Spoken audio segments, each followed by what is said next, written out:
Good afternoon, everyone. It is now 4:30 p.m. and we are the City of Carmel-by-the-Sea City Council. Today is March 4th, 2025, and I will call this regular meeting to order. Nova, could we get a roll call, please? Yes. Councilmember Barron? Here. Councilmember Buder? Here. Mayor Pro Tem Delves? Here. Councilmember Jeremov? Here. Mayor Byrne? Here. All are present. Jeff, would you like to lead us in the Pledge of Allegiance? Pledge allegiance to the flag of the United States of America and to the republic for which it stands, one nation, under God, indivisible, with liberty and justice for all. Thank you. So, we're going to begin with the most fun part of the month. It's the extraordinary business section of this agenda, and the A agenda item is Carmel High School report out. Do we have a representative here? Wow, we have several. Come on up.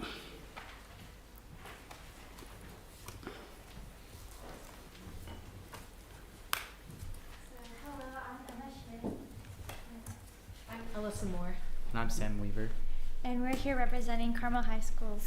You have to speak close. We're here representing Carmel High School's robotics team, and we have a short presentation. Good. Everybody's going to be very surprised about this, I bet. Thank you. So I'm Emma, and I'm the current captain of Carmel High School's robotics team. My name's Alyssa, and I am the build team leader this year. I'm Sam Weaver, and I'm the current strategy lead for Carmel High School's robotics team.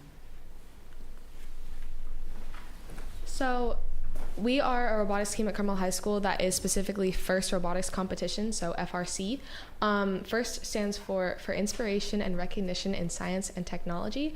So every year they give us a new goal, a new game to play, and we have to make a robot that can compete in that game in only 6 weeks. So as you can imagine, it's a pretty difficult task because we start from scratch every year.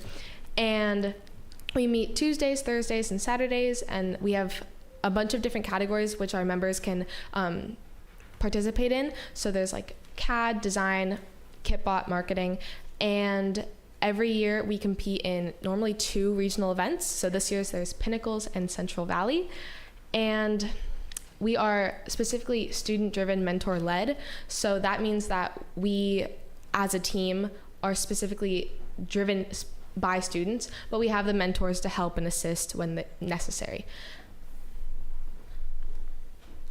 And so this past season, year 2024, we were able to qualify for the Robotics World Championships, which took place in Houston, Texas.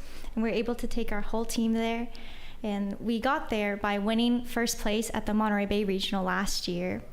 And then this current year, year 2025, we were able to compete in the Pinnacles Regional this past weekend and score 3rd place despite being on the 6th alliance out of 8.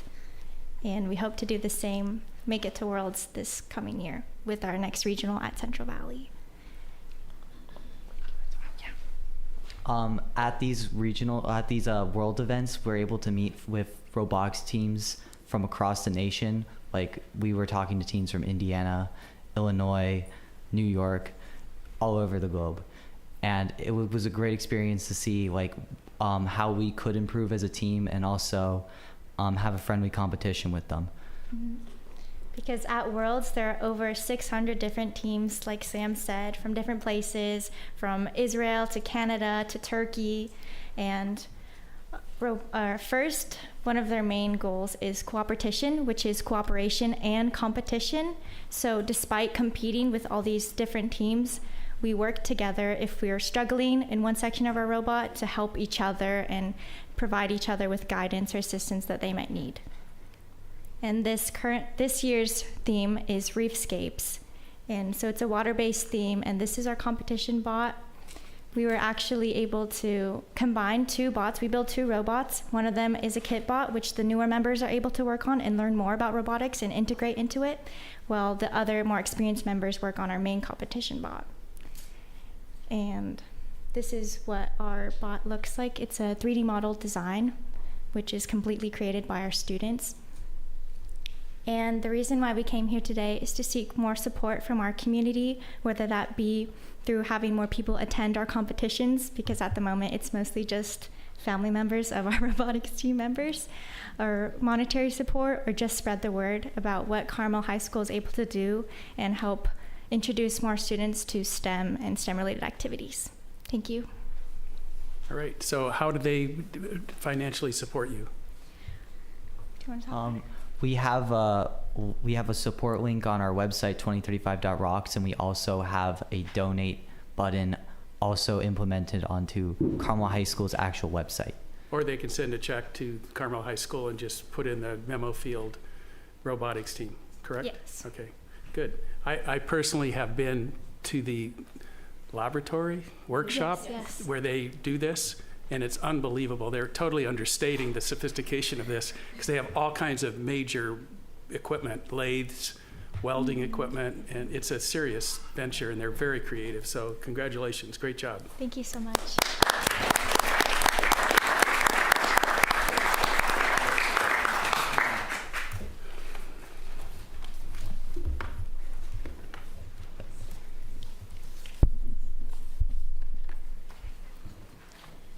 And then I'm Juliet Norman. I'm here for the normal Carmel High School update.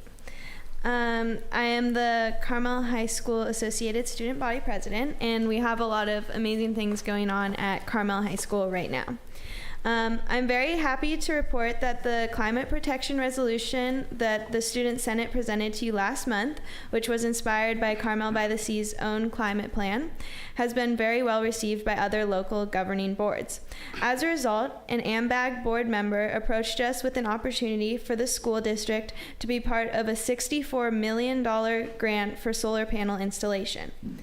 The school is also working to help the greater community through a blood drive. Our community is experiencing a blood shortage crisis.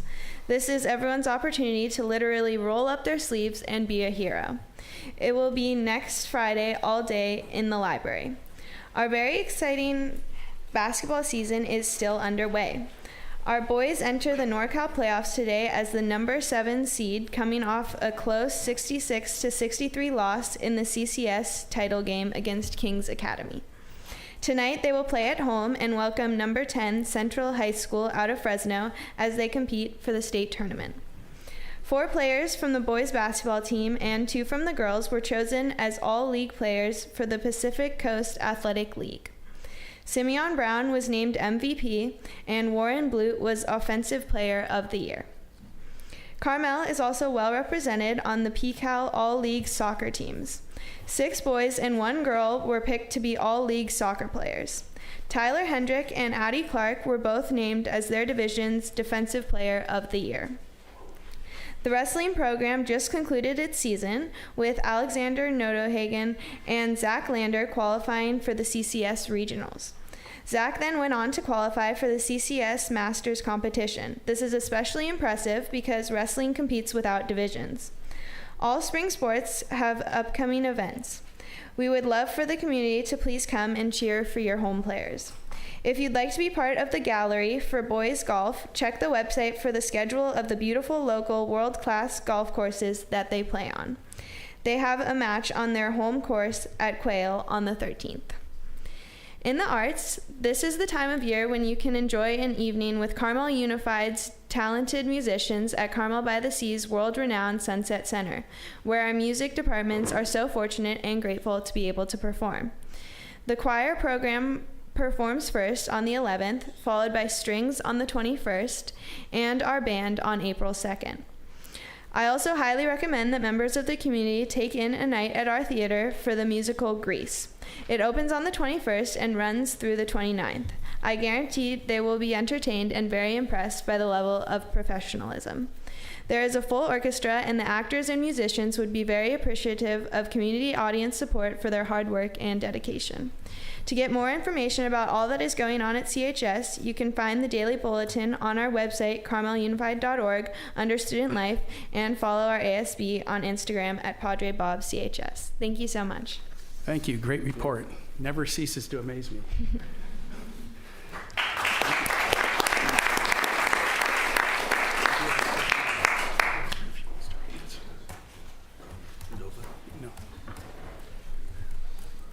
So next we have a proclamation recognizing March as American Red Cross Month. We have John Cromwell from the Red Cross of the Central Coast here to accept the proclamation, which Councilperson Alessandra Dremoff will read. Thank you, Mayor. This is a proclamation of the City of Carmel-by-the-Sea City Council designating March as American Red Cross Month. Whereas during American Red Cross Month, we recognize the compassion of people in Carmel-by-the-Sea and reaffirm our commitment to care for one another in times of crisis. And whereas since Clara Barton founded the American Red Cross more than 140 years ago, generation after generation has stepped up to deliver relief and care across our country and around the world, bringing out the best of humanity in times of crisis. And whereas advancing this noble mission, the volunteers, blood and platelet donors, and supporters who now give back through the Central Coast chapter remain unwavering in their commitment to prevent and alleviate human suffering in the face of today's emergencies. Whereas the contributions of local Red Cross volunteers, 133 in the county, give hope to the most vulnerable in their darkest hours. And whereas last year in Monterey County, volunteers helped 64 families affected by 30 home fires by addressing their urgent needs like food and lodging, as well as providing recovery support.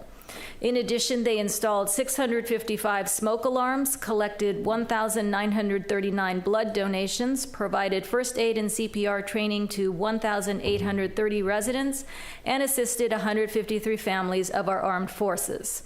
And whereas this work to uplift our community is truly made possible by those who selflessly answer the call to help, wherever and whenever it's needed. And whereas we hereby recognize this month of March in honor of their remarkable service, and we ask everyone to join in their commitment to care for one another. Therefore, be it proclaimed that I'm in behalf of Dale Byrne, Mayor of Carmel-by-the-Sea, on behalf of the City Council and the citizens of Carmel, we hereby proclaim March 2025 as Red Cross Month, and I encourage all citizens to reach out and support its humanitarian mission. And we have someone who's gonna... John Cromwell. Okay. Hi, John. Thank I'll you, give it to you Mayor later. Byrne and City Council members. My name is John Cromwell. I also happen to be a resident of Carmel. Let me move this up a bit. And I wanted to thank you all for setting the time for this month, which is so important for the Red Cross.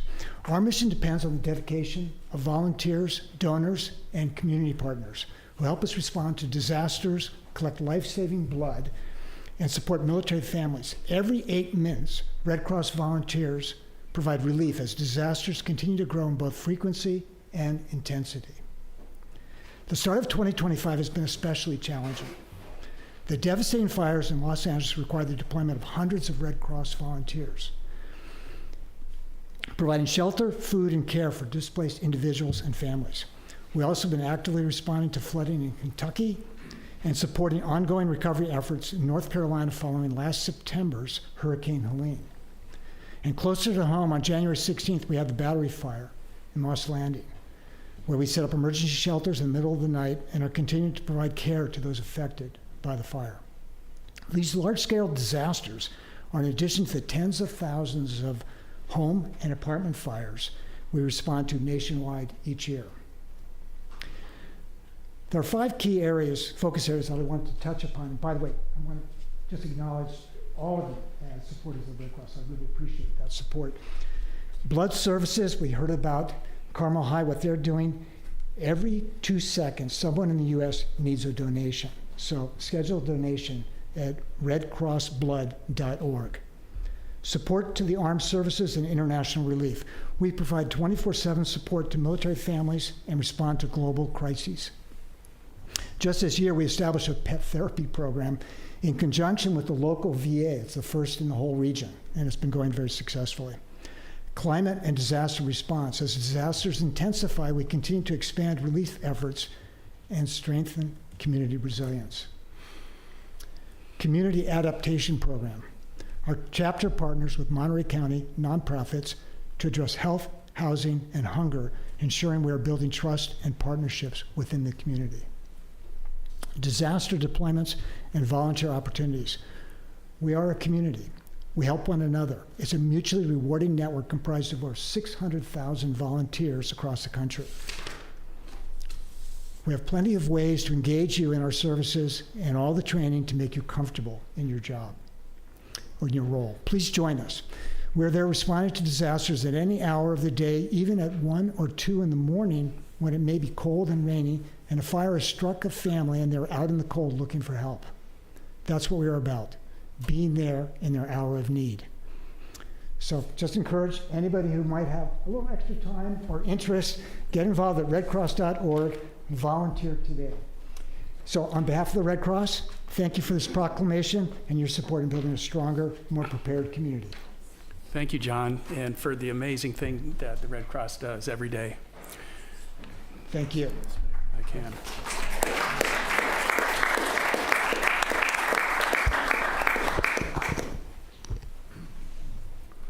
Would you like to get a picture? Yeah.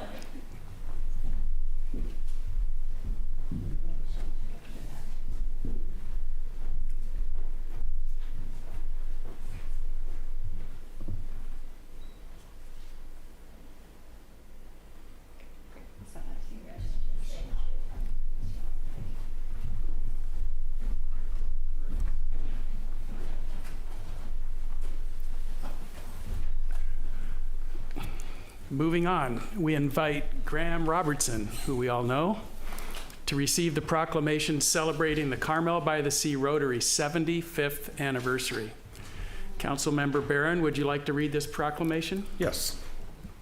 A proclamation of the City of Carmel-by-the-Sea City Council celebrating the 75th anniversary of the Carmel-by-the-Sea Rotary Club. Whereas the Rotary Club of Carmel-by-the-Sea was founded in 1950 with a mission to serve the community through philanthropy, volunteerism, and leadership, embodying the core values of Rotary International. And whereas over the past 75 years, the Carmel Rotary Club has been a cornerstone of philanthropy and community involvement, contributing more than $4 million to local initiatives that uplift and enrich the lives of those in need. And whereas through the generosity of former Rotarian Richard LaSalle, the club distributes $350,000 annually to nonprofit organizations throughout Monterey County, ensuring sustained support for essential services and programs. And whereas the Rotary Club has remained committed to empowering future generations by awarding $90,000 in scholarships each year to graduating seniors at Carmel High School, investing in the educational and professional successes of local youth.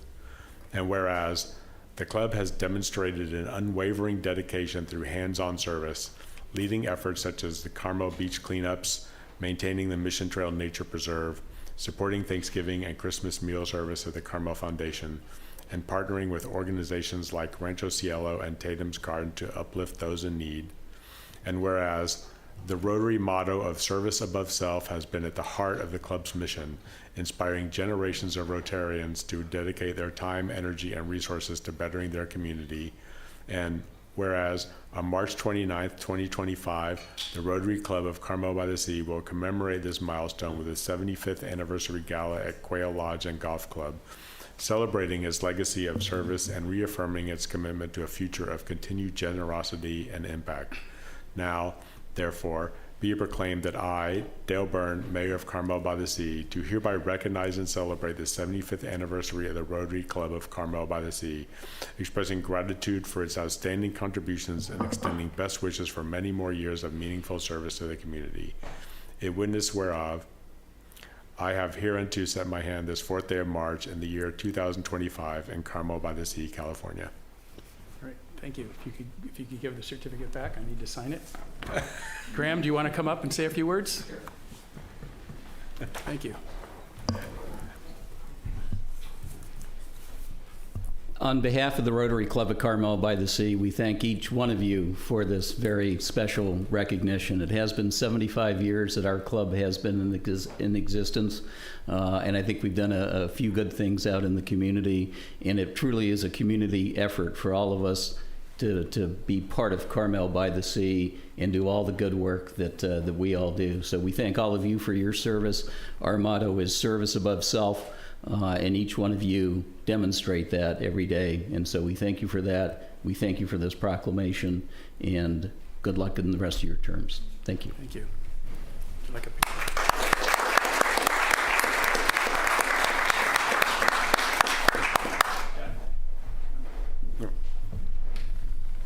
Where do you want me?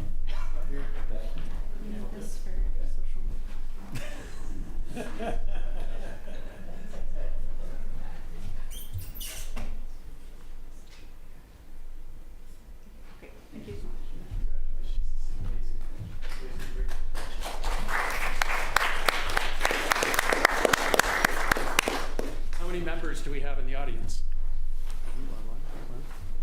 Brandon? Got two. I'm really proud of our city administrator and assistant city administrator. It's a commitment. Lunch every week on Wednesday, right?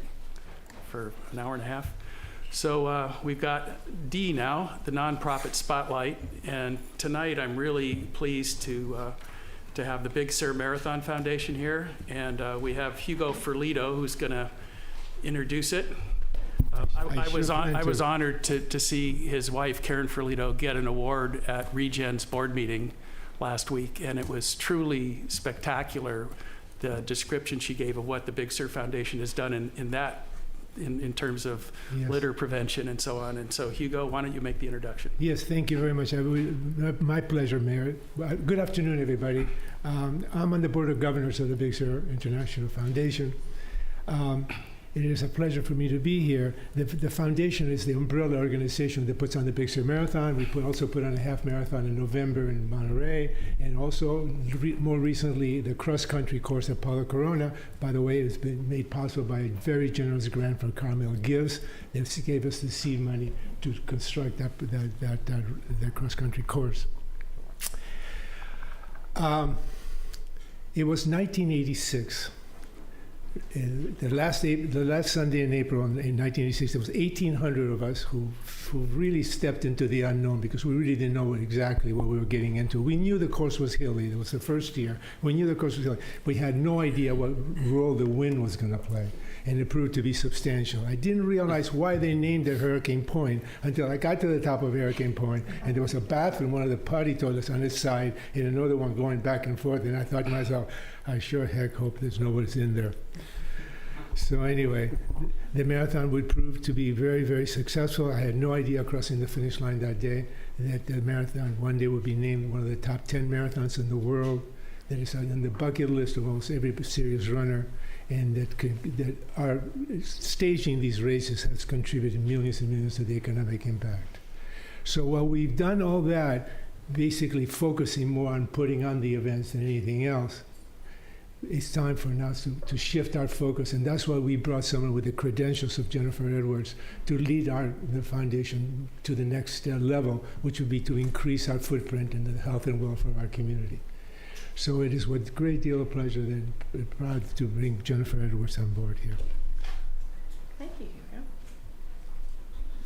Hello, everyone. That was a wonderful introduction. So my name is Jennifer Edwards, and I have been on the West Coast for exactly 3.5 weeks. I have just moved to the area, but I am enjoying every minute of it. So I'm from Cape Cod. I managed an event out there called Falmouth Road Race. I had about 12,000 runners. Very similar organization, very similar community to what I found here. And so I am incredibly grateful to be welcomed and to be joining you here today. Thank you for having us as the featured nonprofit. So if I want to move this slide, do I push this? So fancy. Okay. There we go. Great. So everybody thinks about the Big Sur International Marathon, the BSIM. That's what everybody talks about, the marathon. But ultimately, we are a nonprofit. We are the Big Sur Marathon Foundation. Our mission, of course, is to enrich and empower the community through charitable giving, inspire a passion for healthy lifestyles. Health and wellness, we want to create running experiences. We want to get people on the road. We want to welcome them to the community. We're trying to make a significant contribution toward a healthier community, and that's for everyone. So whether you're running or you're walking, I hope that, has anybody run the marathon? Oh, excellent. Oh, great. Oh, good. I love that. So when I was in Falmouth, I did a lot of work with the Boston Marathon as well, and I always admired the Big Sur International Marathon from afar. It was sort of this mysterious thing in this mysterious place. So again, to be a part of it now and actually help to grow the organization and promote it as a nonprofit is a tremendous honor. So again, we are a nonprofit, and these two races, I know they bring a lot of traffic, and I know they bring a lot of, I don't want to say headache, but logistical issues, police, fire. We tax all of your services. We are aware and we are grateful. But these two events are our fundraisers. That's how we look at it, right? So these events help to raise the funds that we're able to donate to support the community. If you've run it, you know that along the course, we also invite a lot of local musical groups and participation from the community to kind of keep things exciting. This is a bucket list race, as Hugo mentioned. And the bucket list is, like, we have to entertain them, we have to show them a good time, we also make sure they're very safe and whatnot. But it is truly an amazing experience. I worked a marathon expo this weekend at the Napa Valley Marathon, and I talked to so many people who either have run our race or they're dying to run this race. They want to visit Carmel, they want to see what downtown looks like, they want to be in Big Sur, they want to be a part of it. So, like I said, we're grateful to have the opportunity. So we give back predominantly in the form of grants and donations. So in order to have this event, we have a tremendous committee of about 100 people, but without I don't even know the number, 1,000 volunteers, 1,500? 2,500? Well, I better get with it. 2,500 volunteers that it takes to put on this event. We say thank you to them by making a donation to their nonprofit. We are predominantly working with either school groups or churches or Rotaries or colleges and areas, nonprofits. So we're able to give them a donation to say thank you for supporting the race. So since 1986, we're over $6 million. I think we're at $6.4 million of giving back to these different groups. And then most recently, another way that we have given back to our community, and how nice that it aligns with March being American Red Cross Month. So we were able to donate $50,000 to the American Red Cross in response to the recent wildfires. And I know this is something that, I don't know if you want to speak to it at all, but this is a board decision. We're all very proud that we can support our community. And again, that's thanks to everybody's help. Several years ago, when we had the fires in Big Sur, we were able to donate $125,000 to the Volunteer Fire Brigade. They lost all their equipment, so we helped them get their equipment back. And then each year, we make a donation to the Big Sur community in various areas, but we are in that area of about $200,000 each year. We're lucky enough that we have the cooperation, the support, to work with them, because we do make quite an impact on their community. And so this is our way of supporting them and saying, thank you for letting us use your space and enjoy the beauty. And then we make a $6,000 donation each year to the Wednesday Night Laundry Runners. I have yet to meet with them or see what they do, but I imagine there's a story behind that name. I'm looking forward to learning more about that. Mike Dove is at the helm of the scholarship program there, and so that's something that we do with him. He had worked to start our Just Run Kids wellness initiative that we'll talk about in just a minute. So in terms of health and fitness, we were able to put together a community trail at Paula Corona. I know there have been a few ups and downs in that process, but we have held some cross-country meets. We've had a couple seasons, and we're looking forward to the season beginning again this September. We also work with the Boys and Girls Club and their after-school programs, especially in the summer, and help to keep them active and work with their curriculum and get these kids out running. And then the Just Run program I mentioned, we are going to be looking at how to reinvigorate that after COVID, where it kind of took a back seat for a little while. We're looking at focusing more on Monterey County and the students in here and trying to reach all the different students in all the different areas and just to get them on the road. Can we get them in the, safe shoes, good shoes for running, clothes, whatnot, invite them to our events, give them an opportunity to experience the races that we love.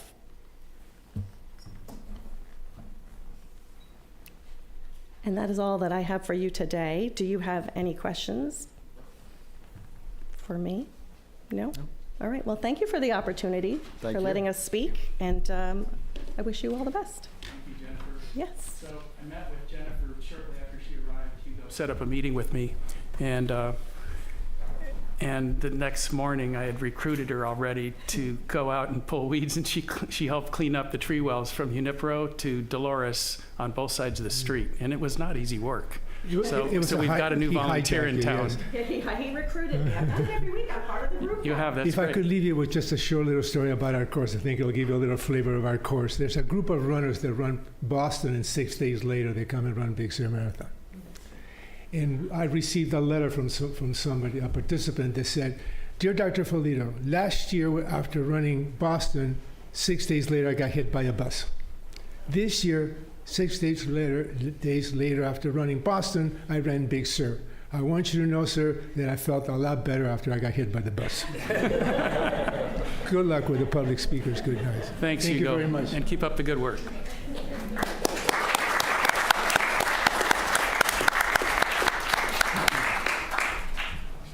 So we'll now open to general public comment. This is your opportunity to speak on matters of municipal concern that are not on the agenda tonight. Please raise your hand in the chambers and on Zoom if you'd like to speak so we can get an idea of the total number of people who would like to make a comment at that time. So we've got 1, 2, 3, 4, 5, 6, 7, 8, 9, 10.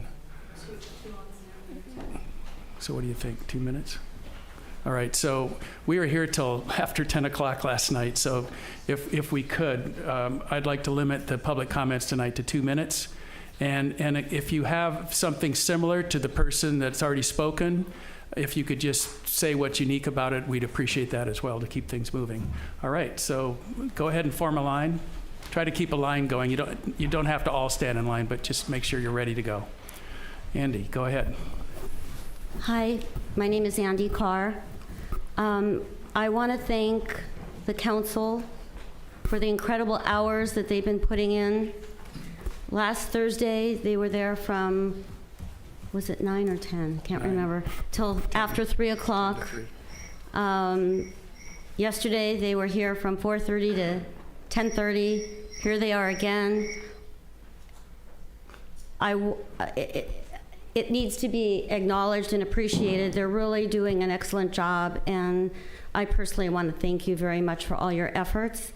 And I also want to thank all the residents that showed up, because this has to be a community effort. I think if there's been mistakes made in the past, it's that the community hasn't been involved and it hasn't been transparent. And we've worked real hard in the last year to make sure that that message has come across, and that we want to continue to see a community effort, not a war, but people in this community talking about their opinions in a respectful way and being heard and listened to. One thing that came to my mind after I attended that meeting was that we are spending a lot of money to advertise our city that everybody in the world knows. So I think we need to definitely take a second look at how much money we are spending on advertising, and also who is representing us. Because I'm going to refer to an article that was in the Wall Street Journal, and it referred to us as a rich little town. I don't think that's the opinion we want people to have of us. So I would like the council to think about that and see about addressing it. Thank you, Andy. Also, I'd like to say something to the people 10 that seconds. I heard last night speak. May I say something about that? 5 seconds. Okay. I want them to know that I heard them. I want them to know that I have empathy for what they went through. But I also want them to know that I don't feel it's constructive that they come up to various meetings and talk and take up the time. I think if you want people to help you, it needs to be done in a different way. Thank you, Andy. Appreciate the comment. Neil Cruz, I spent all day writing a 3-minute speech. Sorry. Thanks, Mayor. Do the best you can. The Planning Commission, well, there was a project that was submitted to the Planning Commission by Eric Dyer for 3 modern-style designed homes to the Planning Commission, and he made his first presentation. It was 3 houses. They're all immediately adjacent to each other, and they're on Mission Street between First Avenue and the next street right up there, but it's on the east side of Mission Street. And so after Eric Dyer's first presentation of all 3 houses, the neighbors found out about it, and they kind of went into shock, and then they got organized. And those neighbors produced a letter that carried on it the signature of 62 neighbors. But what you should know is that this particular neighborhood is a very historic neighborhood. It has about 8 significant historic homes, not all with the actual designation of historic, but one of them, for example, was a meeting place of John Steinbeck and all of his friends. And Tom Morgic has very carefully preserved that home. This was the area that Eric Dyer proposed 3 modern-style houses. In the letter that the residents wrote, they said, we do not like modern style in this neighborhood. We do not like the size of the projects because of their blocking of views and so on and so forth. And we're scared to death that this is going to be a construction project way too big because it's all 3 houses done by the same designer, the same owner, and the same builder. Too much, too soon. They were also asking for CEQA to take a look at this and so on. So they submitted their letter to the second meeting on the Eric Dyer Hermes Collins project. They submitted it on the Thursday before the meeting, and they submitted it 2 days before the meeting. And during the meeting, all of the neighbors made their comments, not knowing the commissioners never received the letter. So they did receive the letter at the last minute, and Commissioner Delves wisely suggested to the architect, you need to convene a meeting with the neighbors. And the chair also said, we recommend you keep the new house to 1 story. Okay, thanks. There's a lot more. Yeah. Can come back next time. We're always here. Good evening. I'm Ellie, born and raised in the Monterey Bay area. There are many people here missing the point regarding what happened on the coast in a coastal town and why it must continue to be addressed. What was done to us in 2020 through 2022 isn't merely about closing the beach. We live in a constitutional republic. We have the right to free association, to gather, to work, to maintain our businesses and relationships as we see fit, and those rights must be fiercely protected. When we see them violated on such an enormous scale, we must demand they are admitted and atoned for, and those responsible at minimum need to lose their jobs. This is a moral and ethical issue, and very serious indeed. Do we believe that if we pretend this never happened, this will benefit us in the long run?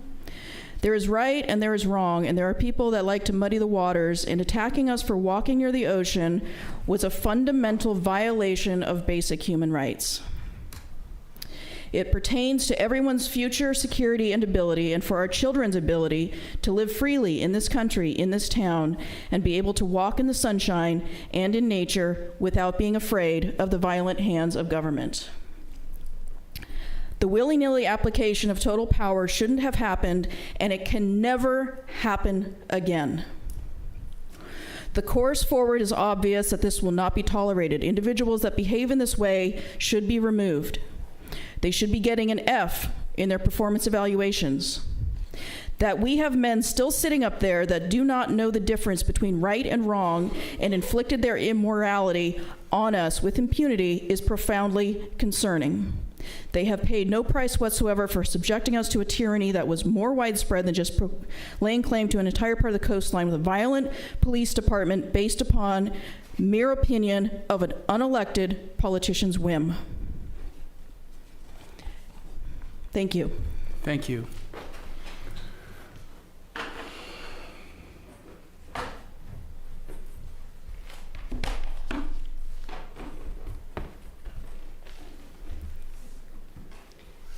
I would like to read off to the people of Carmel how much this is costing them every month, okay?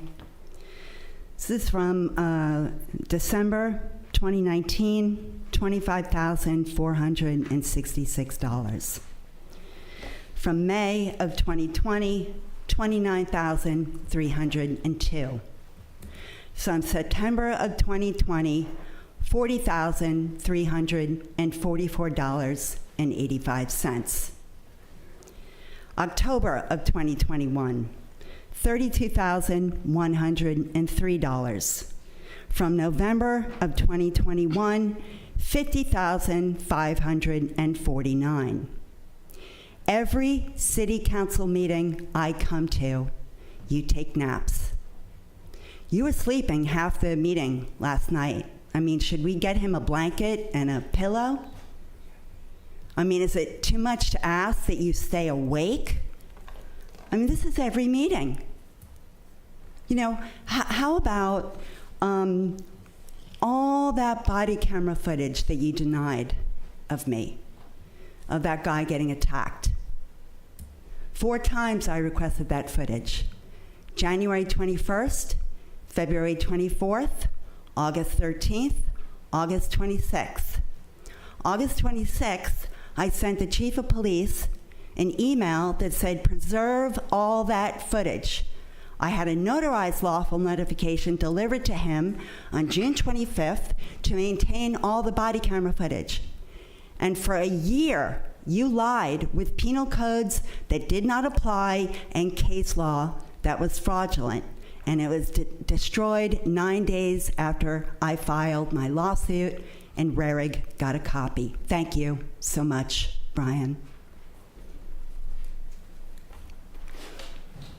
Next speaker.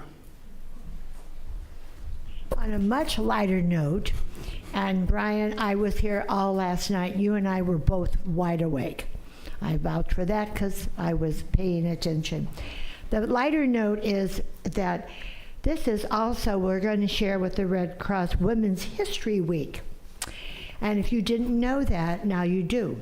But the farmers market, our Carmel farmers market, which is amazing, they do a great job, is celebrating Women's History Week, Thursday, March the 20th, from 4 to 7, with music, food.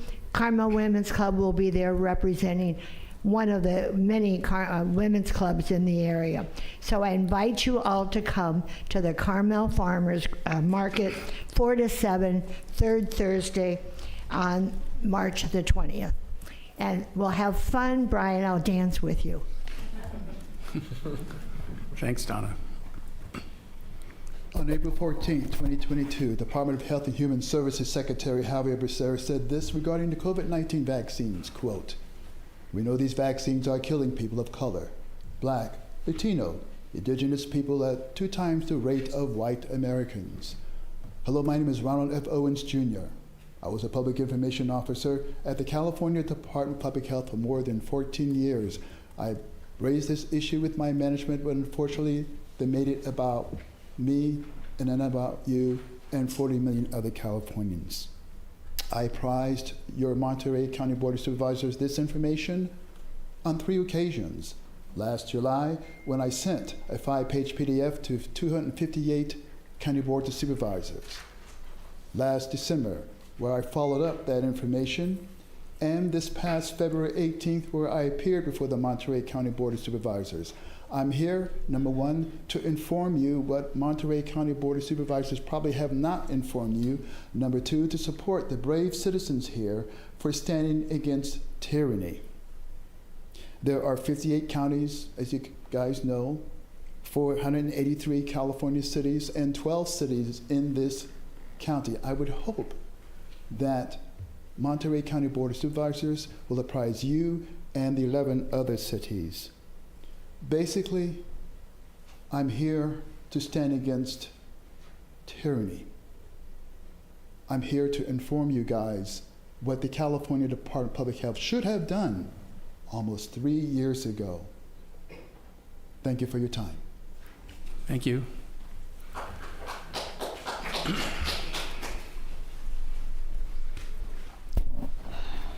Good afternoon, Mayor Byrne, members of the council, and city staff. My name is Cindy Lloyd. When attending the City Council workshop focused on strategic priorities, I was heartened to read on the very first page of the vision and mission statements strong emphasis on a community that values its historic culture, artistic character, and natural environment while respecting the residential character, protecting its natural resources, and ensuring the safety and welfare of the public. Further, the guiding values and council priorities are supported by the two statements, assigning financial sustainability as the first position to attack, and our natural environment village character to the second. On page 3, it states the city's mission, vision, and guiding values serve as the foundation for council priorities. Carmel's future depends upon a council committed to the above. For the pressure to change Carmel from a town with historic culture integrity will be influenced by outside forces. The sale of Del Monte Shopping Center to the company that owns and manages Santana Row recognizes that our town has high-end property, which attracts wealthy investors. The plan to revitalize the shopping mall to meet the expectations of those with wealth can eventually siphon off shoppers from downtown Carmel or put pressure on our town's business community to provide like merchandise. The future of Carmel depends upon the determination of the City Council and the city staff to defend and maintain Council's vision, mission, and guiding values. I am confident you can do it, that you will do it. Thank you. Thank you.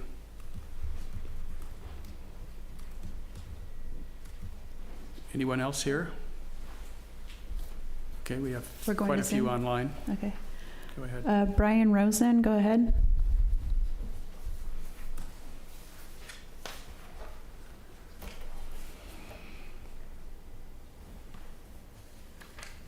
Brian Rosen, can you unmute yourself?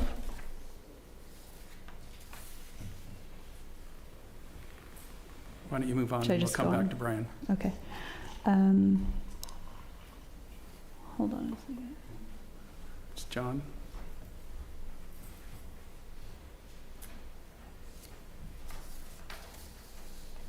Hi. Can you hear me? Go ahead. Hi, this is Brian Rosen.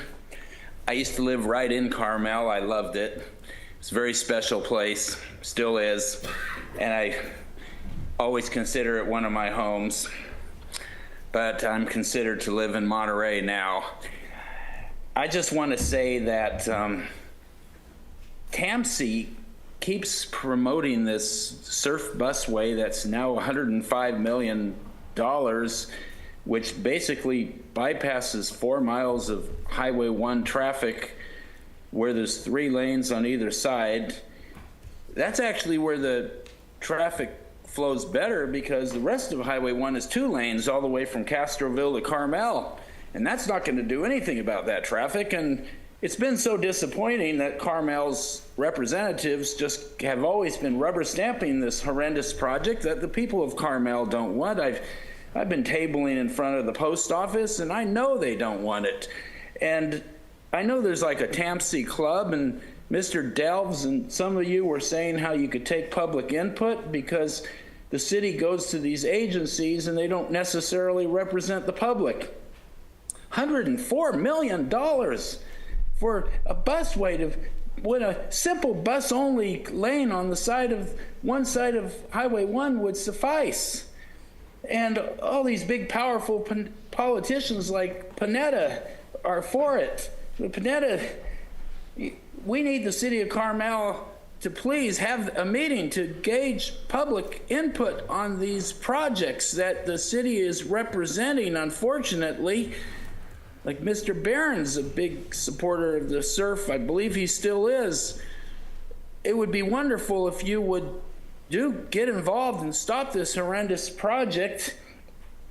Also, I know that, you know, I don't know if any of you are aware of it, but Carmel's a nuclear-free zone. I found out they didn't want to advertise it like Santa Cruz did. Kind of embarrassing, maybe, but a nuclear-free zone.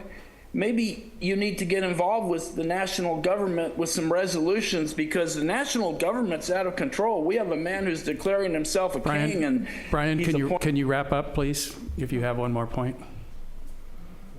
All right, sorry. All right, you're gone. Thanks. Laura, go ahead.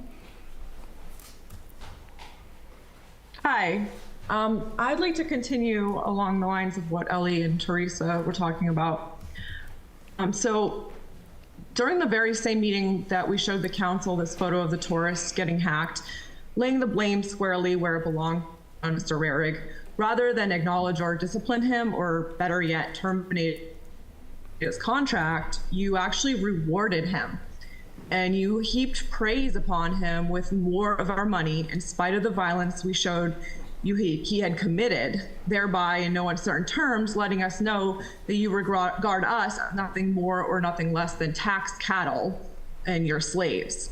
But for this, we should extend our eternal gratitude, in particular to you, Alyssa, for commending Chip during that meeting on his thankless job, being on duty 24/7, and Jeff for saying so much of his hard work goes unseen.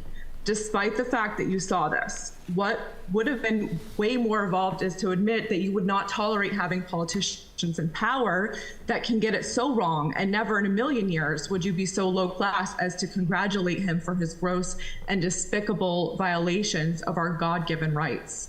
This type of blithe unconcern for the people will continue to make the country angry, and eventually it will spread to those that live here, gaining a life of its own, as the Carmel residents wonder why they're letting you treat them with such contempt and disdain as to reward his violence against us with more of their hard-earned money.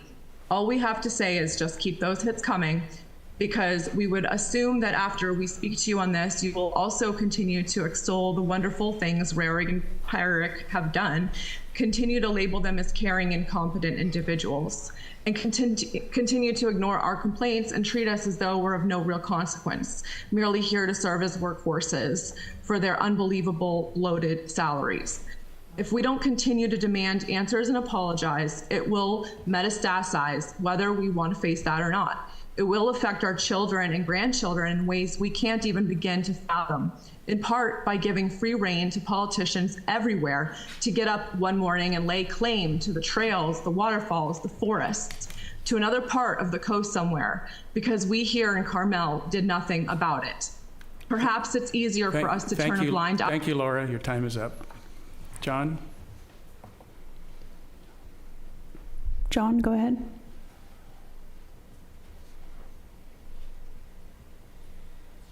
Hello. Hey, how are you? We're here. They brought me up and then took me down. Hello? We can hear you. Hello? We can hear you, John. Yes, I'm here. All right, do you have something to say? I do. Can you hear me? All right, let's go to Catherine and come back to John at the end. What? Okay, so we're going to Catherine.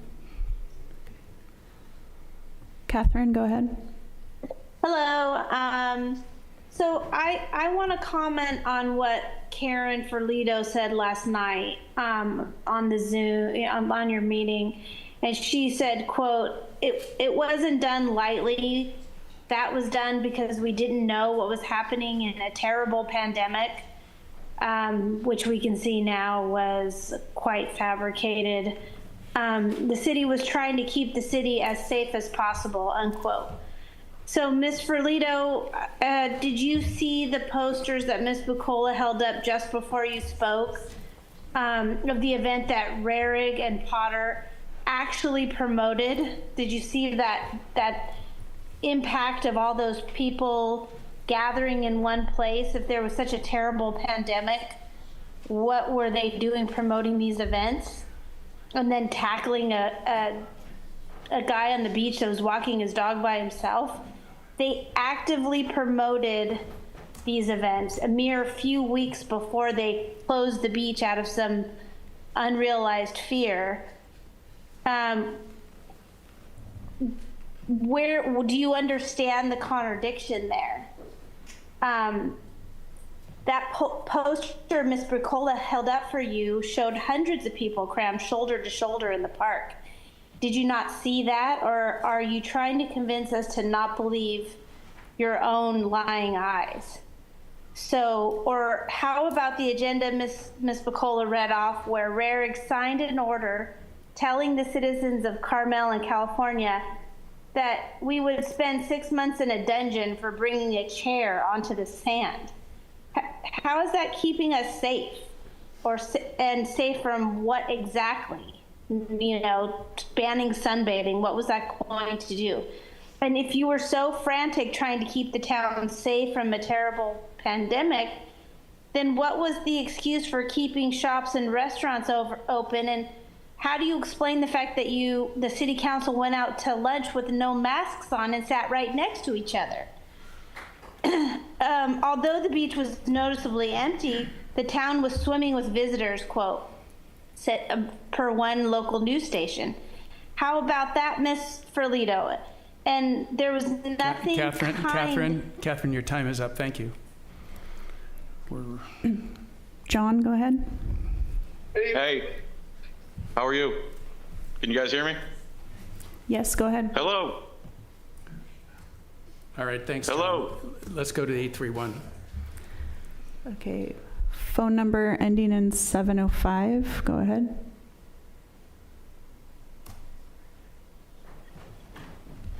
Yes, good evening, members of the council. Lorna Moffett here. I take the bus to curb the pollution I create from driving my car. I feel it's every citizen's duty to conserve energy as though our lives depended upon it, because we must take care of our planet and stop being so mindless and selfish to ourselves and to our fellow creatures. Monday night before last, the bus 24 didn't come, and I was left stranded on the Carmel Road in the freezing cold. MST used to have an after-service call number where you could call and get a ride, but not anymore. Taxis don't come out to the valley anymore, and Uber, well, I shouldn't even be compelled to have to take an Uber. So I'm asking you as TAMC board members to insist that MST write up some grant money under Measure X to provide after-hours transportation services so people are not left out in the cold.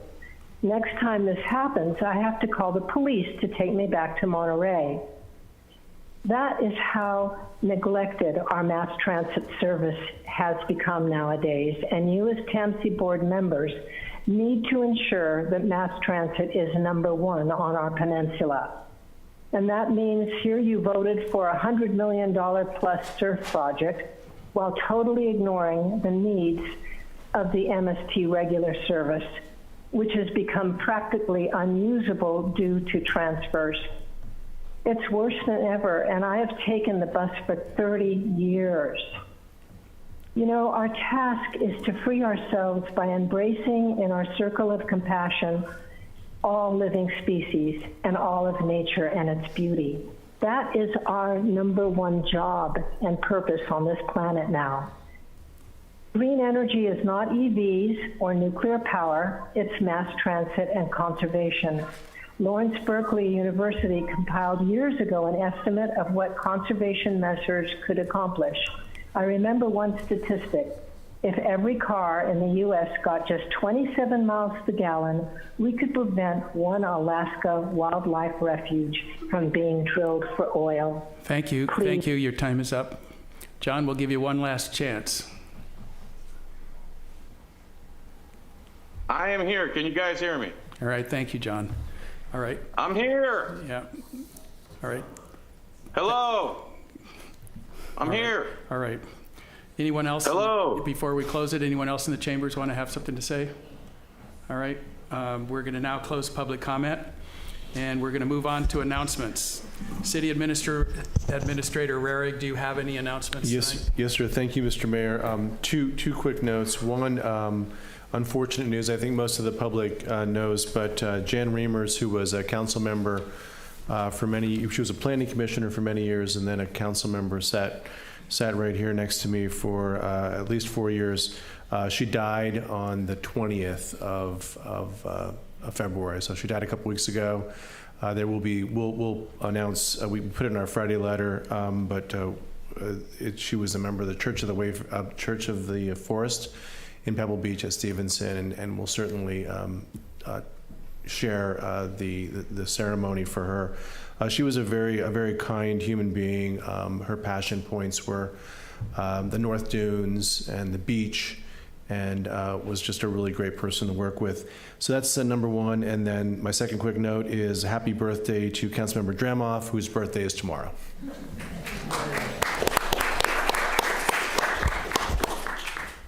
All right, City Attorney, do you have any announcements? Yeah, no announcements tonight, Mayor. All right, thank you. And we'll go around the council people. Anyone have anything? I do not. Mr. Mayor, I just wanted to add to what Chip said about Jan Reimers and just say a few words in her memory.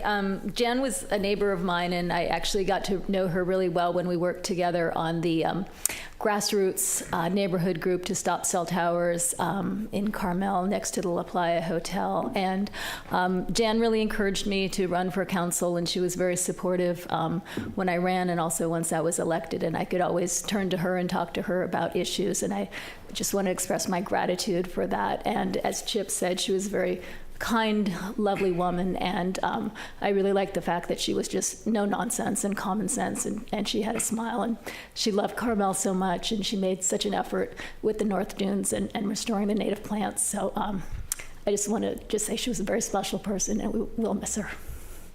Thank you. Well said.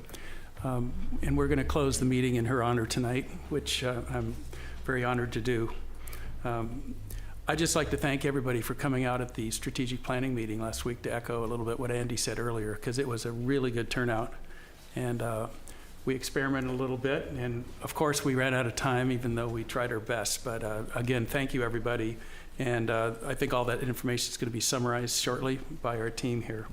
And you'll be seeing what we came up with. All right, thank you, everybody, for that. We're going to now move on to orders of business. And these are items that require City Council discussion, debate, direction to staff, and action. So item number 1 is reconsideration of council action on Resolution 2025-018. A little bit quick, Catherine. I like your enthusiasm. Authorizing the city administrator to execute amendment number 3 to the professional services agreement, PSA, with Ausonio, Inc. for project management services, including a fee increase of $30,000 and a not-to-exceed fee of $155,000 for fiscal year 2024-2025. Chip, would you like to introduce a staff member who will be giving a report on this item? I think that I'll just introduce the item, and then we can turn to the council members who requested reconsideration. Okay.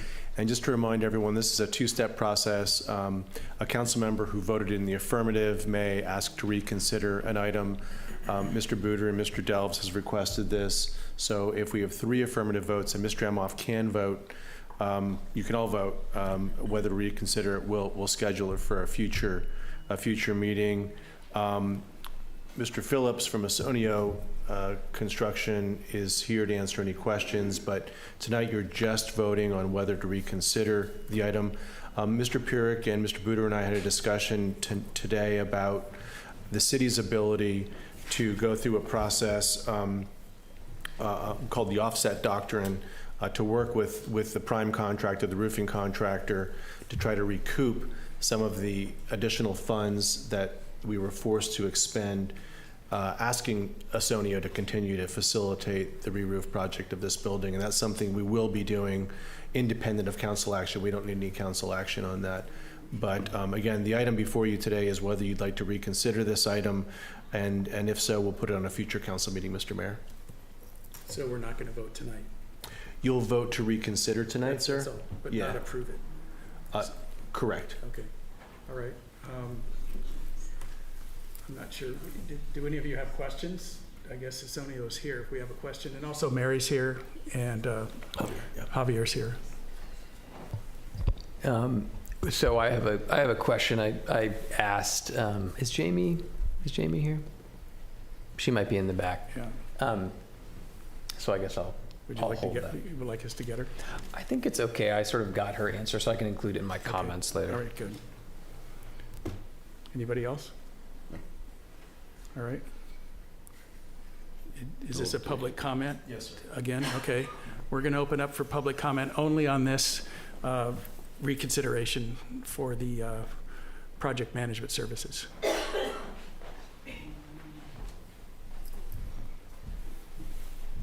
If you don't mind, since I'm here. Go on, public comment. Thank you, Mayor, Council, for giving me the opportunity. My name's Sam Phillips. I'm the Vice President, COO of Ausonio Incorporated. We do appreciate the work. We are local to the county. I grew up in Monterey, now live in Carmel Valley. My kids went to Carmel School District. So this is important to us that we see successful projects in the communities we live and work in. I think what I want to state is we do multiple, what do I want to say? Ausonio is a general contractor and a construction manager, program manager, which are two separate, they're two important, it's important to distinctively separate those two. As a general contractor, you are the one physically doing the work. You are the one responsible to make sure the work is done according to the contract. As the construction manager, which we have been hired by the city, we are enforcing the contract documents that the general contractor signed up to do. So in this scenario where the roof leaked, though I would have loved for our team to have caught that before the leak, ultimately, it's the contractor's responsibility of the leak. And when that happened, we went directly into enforcing the contract, making sure they fixed the issue, making sure that we back charged them the costs of the remediation company. We also captured costs to cover expended time on us and city staff. Unfortunately, through that process, it took even longer for them to execute some work. I think they came maybe 5 times to attempt to fix the fascia board at the front entryway, which we had to manage. And there's no way in our fee that we're able to know that that's what's going to happen. So public contract code requires you to find the contractor through low bid process, which is how we ended up with the contractor we ended up with. And then our responsibility is to manage that contractor. But sometimes you get a really troubled contractor that is very tough to manage. And then other times you get a really great contractor that does everything the way they're supposed to. In this circumstance, I think we ended up with a bit of a tough contractor. And also through that, stop notices came out, which we worked with through the process of stop notices from the subcontractors and material suppliers. So there was just a lot more work that caused us to eventually ask for the added service, which was once approved. So I think I asked for an open mind. We weren't the cause of the problem. We certainly had to react to the problem. I wish our team would have caught it before it happened. And I just ask that you understand our role. We weren't the general contractor. We are enforcing them to rectify the issue, which we have done. And I believe the work is all completed now. So I appreciate your understanding of that, and I hope that you can move forward with what you've already approved. So any questions, I'm happy to answer. I have some. Okay. We have another hand raised. Okay. Tasha Just stay there. I'll get to you. or Stacy, go ahead. Well, I just saw on the budget there, it said maybe that it costs $30,000 up to $155,000, and that's all I just wanted to comment on. That just seemed like, wow, that is such a different number at the end. I'll ask a question about that in a second. Thank you. Oh, Tasha, go ahead.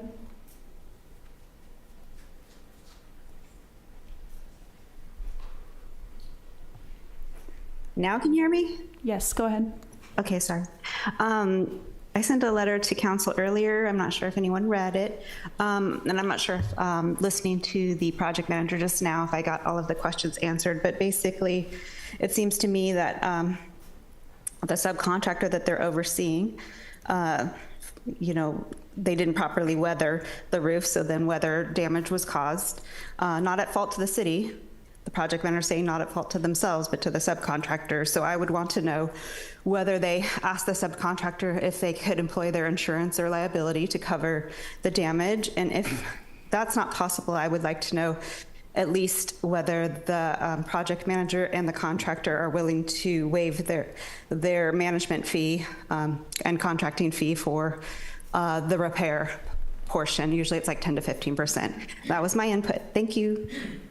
Thank you, Tasha. Okay, nobody else is online? There's no more comments. Anybody else before we ask questions? You can just stay there, though. Anybody else in the room here has a question? All right.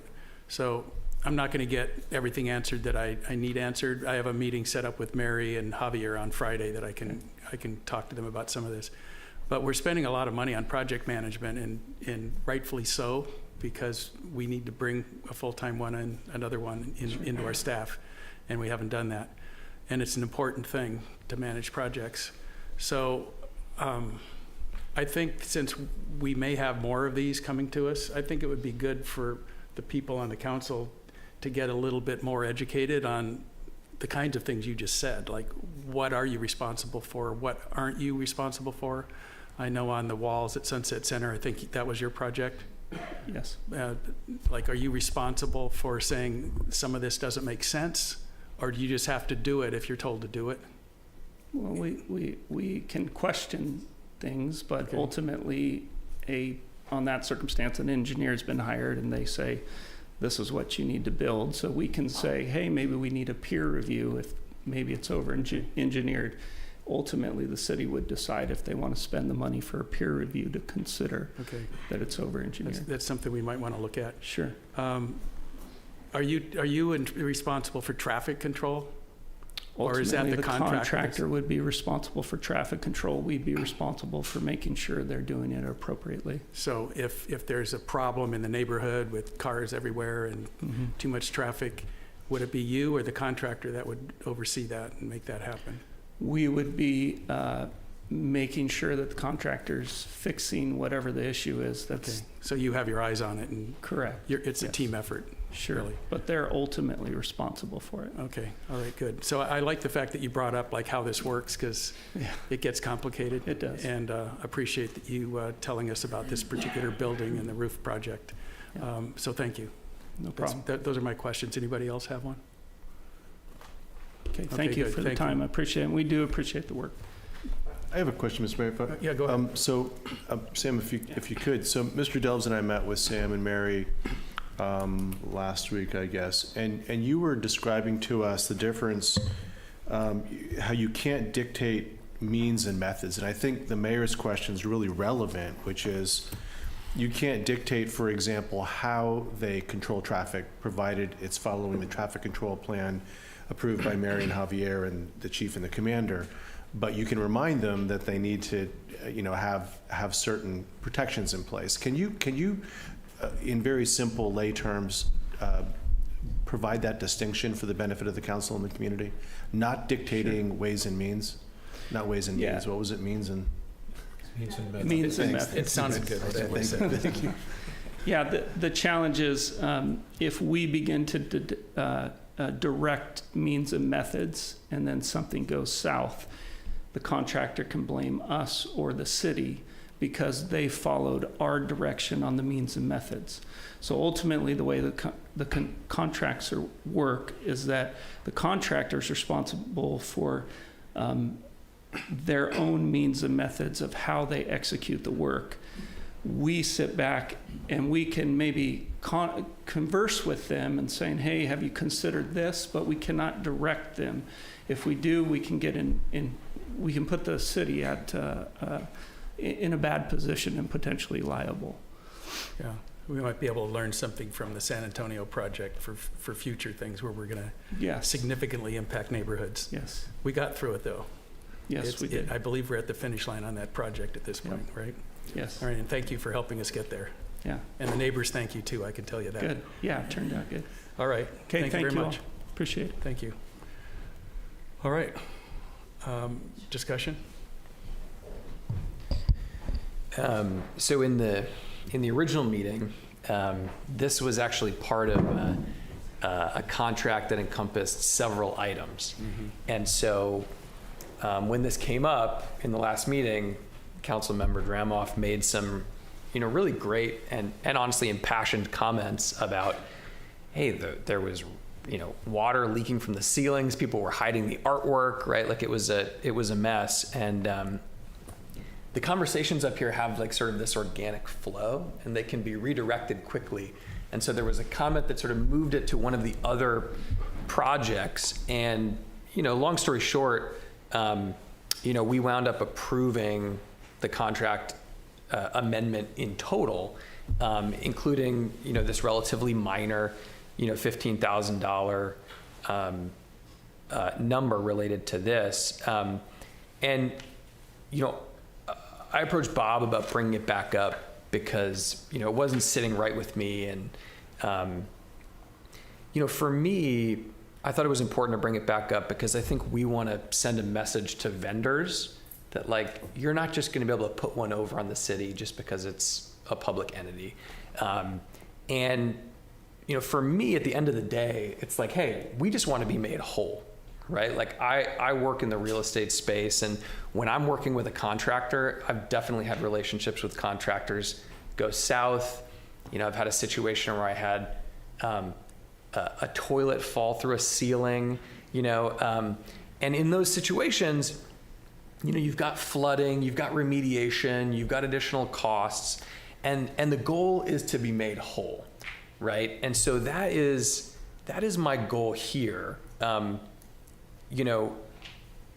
Just to step back, I think you caught this, but Ausonio is providing project management. Basically, we're saying, hey, we don't have the bandwidth. We only have one project manager, so Javier doesn't have the bandwidth to do all these projects. So we outsource that. We say we're going to bring somebody else to be like a third-party Javier. And so, in this situation, that's what they're doing. They're going out and they're structuring, the RFP, and then they're following up with the contractor. My understanding based on the conversations that I've had, based on what you just heard from Sam, is like their role is really not to be up on the roof making sure that that it's waterproof. Like, that's not really their role. So my point in this is not to make Ausonio like the whipping boy. Like, they're a respected company. We want good companies to work for the city. We need good companies to work for the city. I think it's super important, though, that the city is made whole.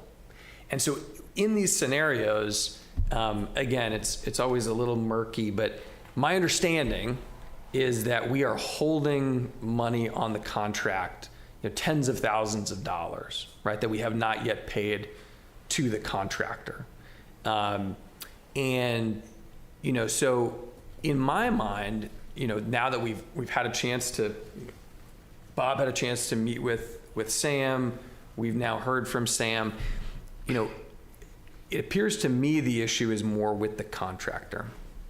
And so, the remedy is there to go back to the contractor, make the insurance claim. And in this scenario, it really depends on how the contract is worded. But to me, you go back and you say, look, we are going to deduct. We're holding tens of thousands of dollars that we haven't paid you yet. We're going to deduct from what we're eventually going to pay you the costs that it took us, right? Like, there were costs we incurred because of your incompetence, right? Like, your subcontractor loaded the shingles on the roof and ripped all the waterproofing.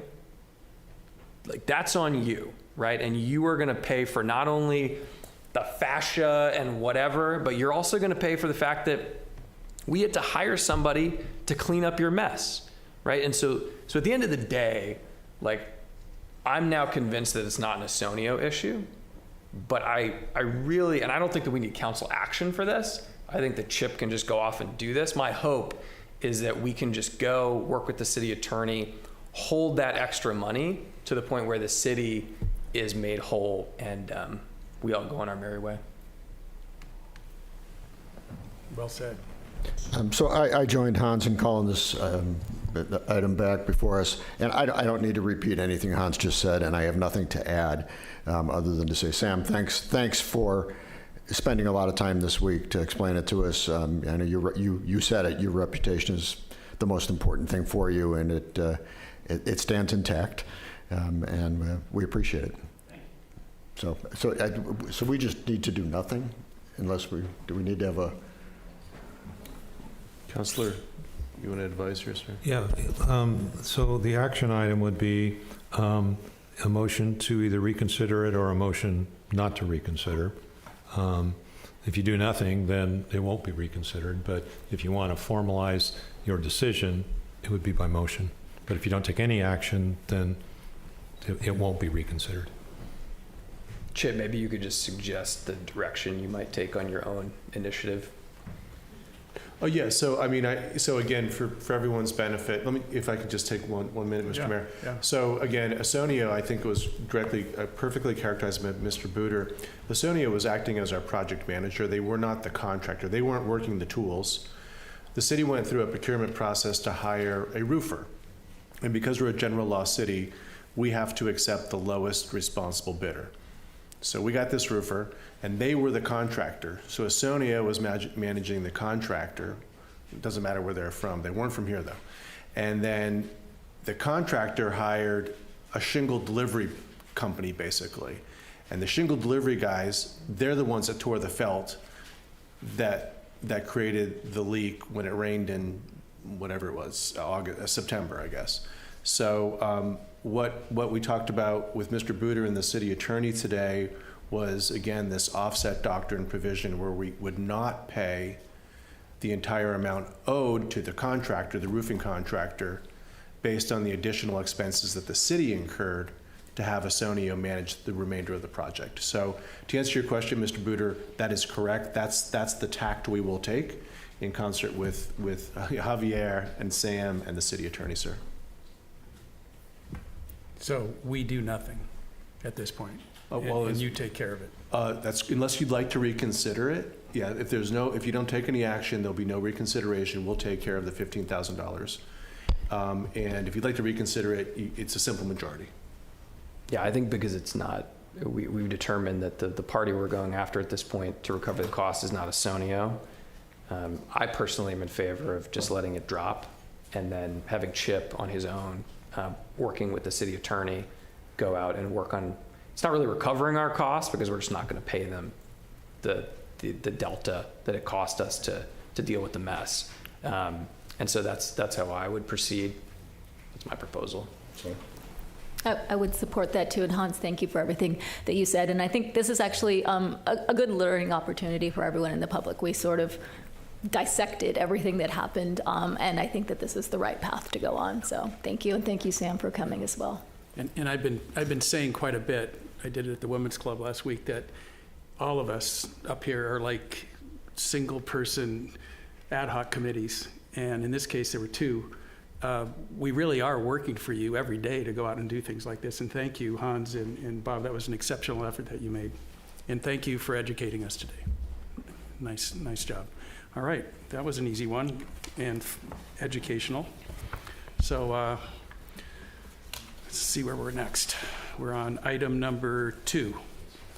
And it's PERM EN 250005, Salehi. Consideration of Resolution 2025-026. This is a long one, so bear with me. Granting partial approval of a permanent encroachment application. Do I have to read the whole thing? The answer is no. Okay, I won't. We're going to do some things here related to the Salehi residents, and we have Catherine here. Hi, Catherine. Hello. We have Catherine here. She's now ready to go. I'm ready. And tell us all about the Salehi situation. I know we all love encroachments. The idea here is to consider a resolution. Yes. All right. So this is the Salehi encroachment application. The property is located at the southwest corner of Santa Rita and First. In August of last year, staff approved a Track 1 design study for additions, and the municipal code says that non-conforming existing encroachments at the issuance of a building permit, they need to be abated, or the property owner can submit an application for an encroachment permit. So we approved their planning permit, and then they go to collect their building permit, and that's what triggers this looking at the encroachments. So rather than removing the existing encroachments, the applicant is requesting to legalize and maintain all existing encroachments. No new encroachments are proposed. In January of this year, they went ahead and filed their encroachment permit application. So this is the subject property, the Maryhaven House. It was built in 1941. It is listed on the historic inventory as a transitional ranch post-war modern style home. The existing encroachments were not depicted on the original 1941 plans, nor were they identified as character-defining features, which are the significant historic features of a property, on the historic survey. Regardless, our code doesn't speak to encroachments of historic nature, so I'll be going through the findings that our code does speak to when it comes to encroachments. Here's our site plan, partial site plan. I've just grayed out the private property area, so I'm going to be flipping through a few slides with zoomed in looks at the encroachments, but we have planters, planter curbing, and walkways and a landing in the right-of-way. So if you can see on your screens, it's color-coded. On the right, everything highlighted is on city property, and they're encroachments. So the red highlight is a garden wall, or lettered A there. The blue highlight is the planter curb, loose rock planter edging, and then in green is simply a concrete landing. So this is all on the portion, the east portion of the property, the city property. And then this view is along the north side of the right-of-way on First. The red indicates the planters. Here, more of a retaining wall. And then the green is a mortared Carmel stone walkway. And the blue is that garden wall again. And I do want to point out that when we were on our site visit yesterday, Councilman Booter was standing on that portion of wall circled in red. And I just want to specify that portion is on private property. It's faint, but if you can see on your screen, that portion of the retaining wall is on private property, so we won't be discussing that part tonight. Just to make it more complicated. Yes. So here we are looking at the First Ave street view and the second Santa Rita Street view. And now I'll just go through the municipal code findings that staff has to work with to grant encroachment permit. We're going to discuss this. We were supposed to discuss this last night, but we pushed it off in terms of, do we have to go through all this detail if all of us have read it? Because it's going to take a while. I'll go very fast. Okay, I didn't know you. Go through it quickly. Yeah, we're going to put in. These are the findings. Just so everybody knows, sure. We're going to make it an option if there's something that we've all studied, and I know we all study it. So, but go ahead and just blow through it quickly. I'll blow through it. Yeah. Green means staff can make the finding. Red means staff can't make the finding. That's why we're here tonight. So there's one portion of all these encroachments that staff is recommending, and that's the driveway adjacent planter that is truly retaining earth. There's a justifiable need for it. Safety, all the encroachments appear safe. Drainage, there's not drainage issues with any of these encroachments. Circulation and parking, I did go out with the Public Works Superintendent who identified that removing the encroachments would allow parking for one more car. So there is a parking impact. Similarly, public use and enjoyment, public use, one more parking spot. Compatibility, these encroachments are not compatible with the general plan, a municipal code, or design guidelines, which discourage formal landscape areas and structures in the right-of-way.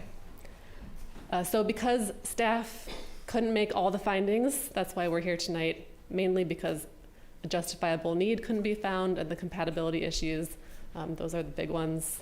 So staff is recommending that you grant partial approval of this application specific to the legalization and maintenance of the planter-style retaining wall adjacent to the driveway and deny the remaining encroachments.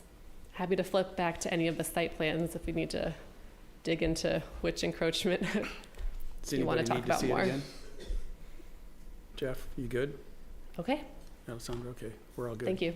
Thank you, Catherine, nice job. All right, so nobody had any questions, so it's time for public comment. Maybe here- I'm sorry, can I get a question? Okay, good. Yeah. This is, Okay, if they want to, are they here? this is a historical structure, It is. and so the Historic Resource Board dealt with it. Yes, they were looking at the addition Yeah. that was proposed. Were, on the encroachment, were they asked, or did they have an opinion, or were they just silent? They weren't asked because at that time, the Historic Resources Board is only looking at, they're not really approving the project, staff does that. They're looking at, is the addition compatible or appropriate with the Secretary of the Interior standards for treatment of historic properties. So no, they weren't asked and they didn't comment on the encroachments. That kind of analysis comes later when we're looking at. And all they're doing is an addition. Are they not remodeling in any way the original structure, at least on the exterior? They are not. They're doing an addition, so that there will be Yeah. an addition and an accessory dwelling unit. Okay, Yes. just gives a little context. Yeah. Thank you. So we're going to open up public comment, and the applicant or the representative can speak first, please. Hi, June. Can we use the projector? Can I use the projector? You can. Good evening. How are you? Good. June Soliano, I'm the architect for the Salehi remodel addition and new ADU. If I can just use the projector. You've been to the property, I take it, so you can see how steep that site is and how this perimeter retaining wall created the site. Yes. And I think part of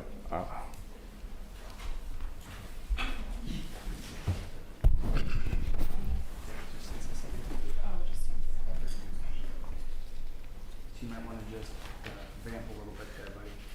Talk a little bit about what you want to do. Okay. Well, since you've been at the property, no. Oh, no. Okay. So you're familiar with the perimeter stone retaining wall, Carmel stone retaining wall. That same Carmel stone retaining wall matches the fireplace. So the Mary Haven home, as designed by a gentleman by the name of Bert Taylor, he's the designer and builder. So because of the site constraint, they have to create this perimeter retaining wall. That includes the concrete step, the stone step on the north side. So, and also I want to point out, as mentioned earlier, this perimeter stone retaining wall straddles in and out of the property line. So when this was built, they assumed they feel that they're in the property line. So that's one. And then the second one is on the north side, there is I guess a stone curb, a garden wall that's a little bit elevated than where the culvert is. There's a 15-inch culvert there. So as you can imagine, during rainy season, there's a huge water runoff. There. Okay, thanks, Brandon. Okay, so I won't repeat myself. So this is the perimeter retaining wall and the stone step on the north side.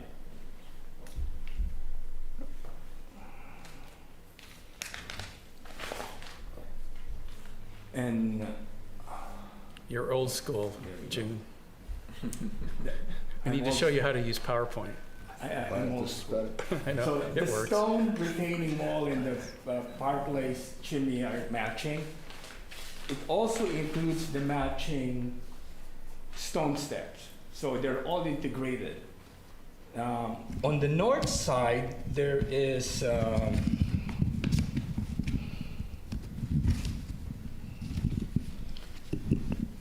a garden wall here that next to the culvert on this side. So as you can imagine, because of the here, so their picture. So there's a culvert on the left side with the image, and then the right side, you can see the garden wall that's elevated. Actually, that garden wall holds dirt when there's water runoff. It prevents dirt or grime going to that big culvert. So during rainy season, I think it serves a purpose. So our request is to maintain the perimeter's Carmel stone wall, which is integral to the house, and the Carmel stone steps, and hopefully you let us keep that garden wall, because if you remove that garden wall, dirt will just slide to that culvert. Can you point at what you're talking about there? Huh? Point to where you're, Here's the culvert. that's the one advantage of old school. Here's the garden wall I'm referring to. Okay, So you can see it's elevated. That garden wall serves a purpose, that the dirt is higher than the ground on the left. So imagine removing that, taking that out, what will happen to the dirt there?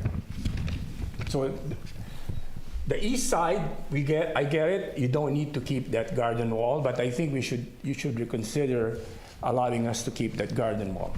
Thank you.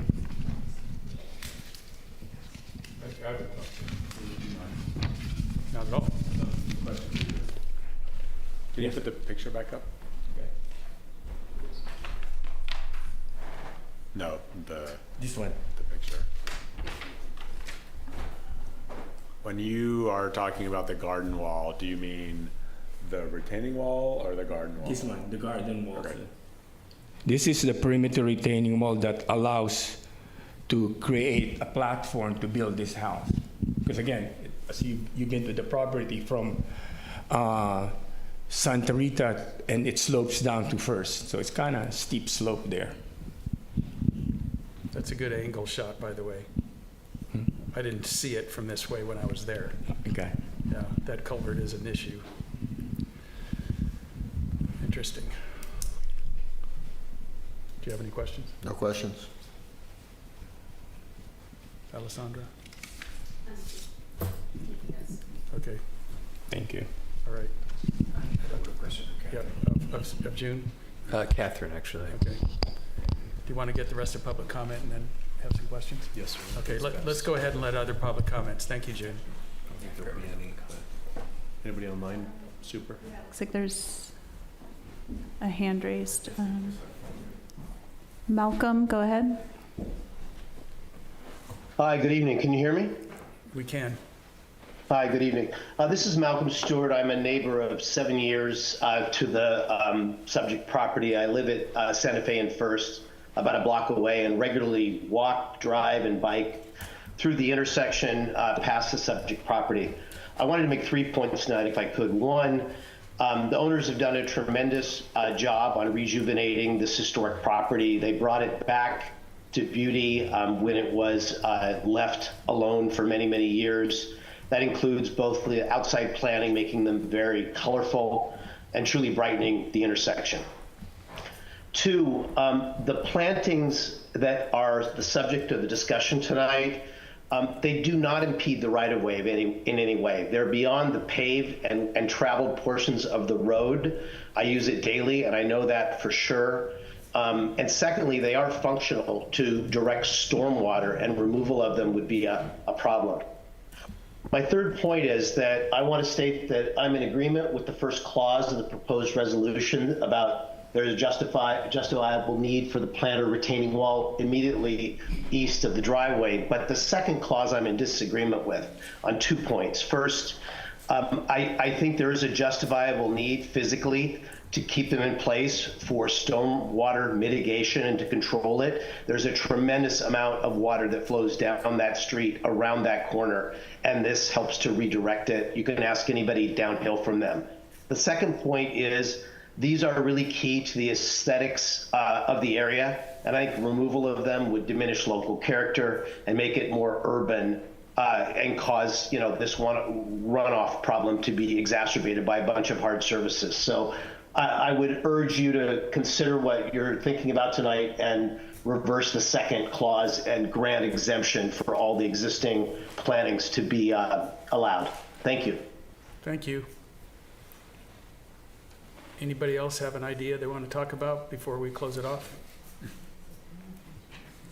Okay, let's bring it back for conversation. I have a couple of questions. One's actually for Hans. Since when you were gallivanting around on the wall yesterday, when you are standing, I think you were standing on the part of the wall that was near the driveway. But when you were standing on the other part, I don't know, if you were standing on the uphill part of the wall, was the drop on the right equivalent to the drop on the left? Like, is it a retaining wall up there, or is it just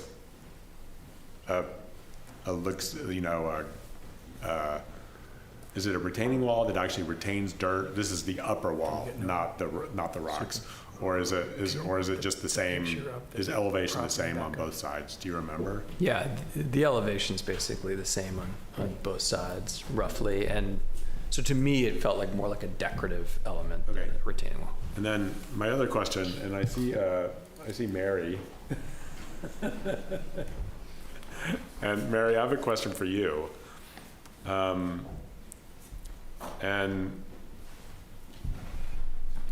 I wonder if we could put Mr. Solano's picture back up for a second.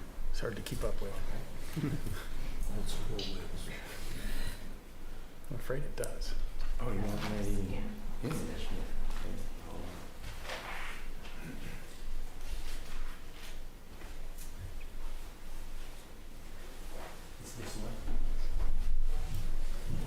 Yeah, thank you so much. So this looks like, as Mr. Solano said, a culvert.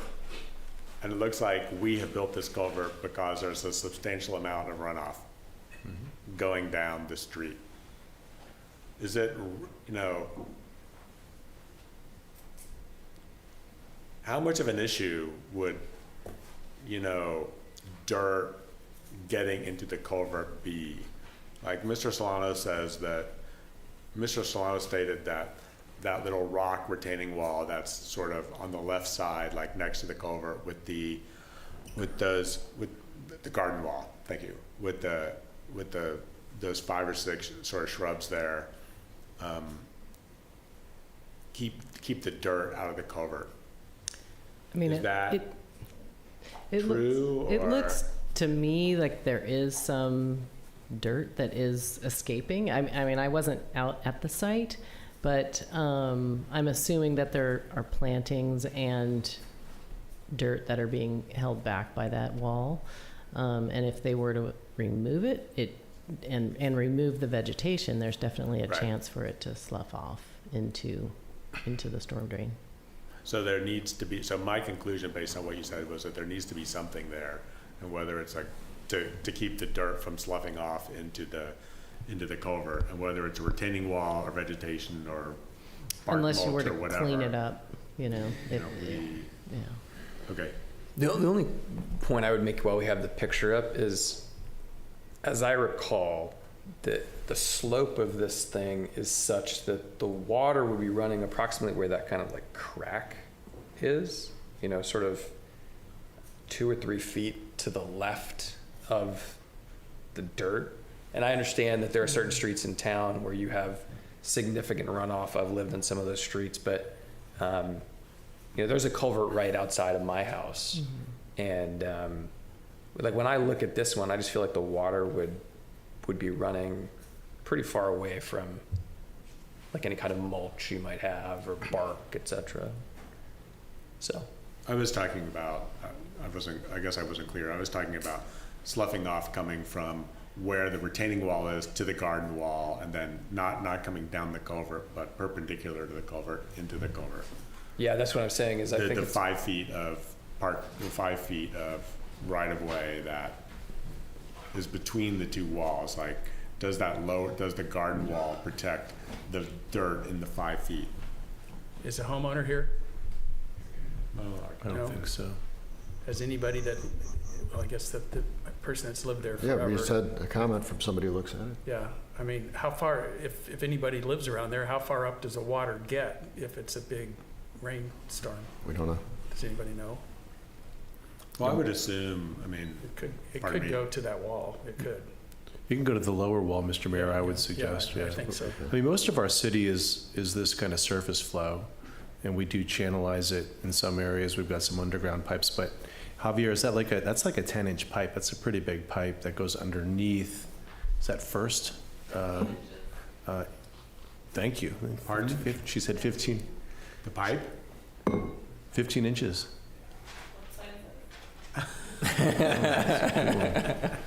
All right. Comments, Dale? Any other comments?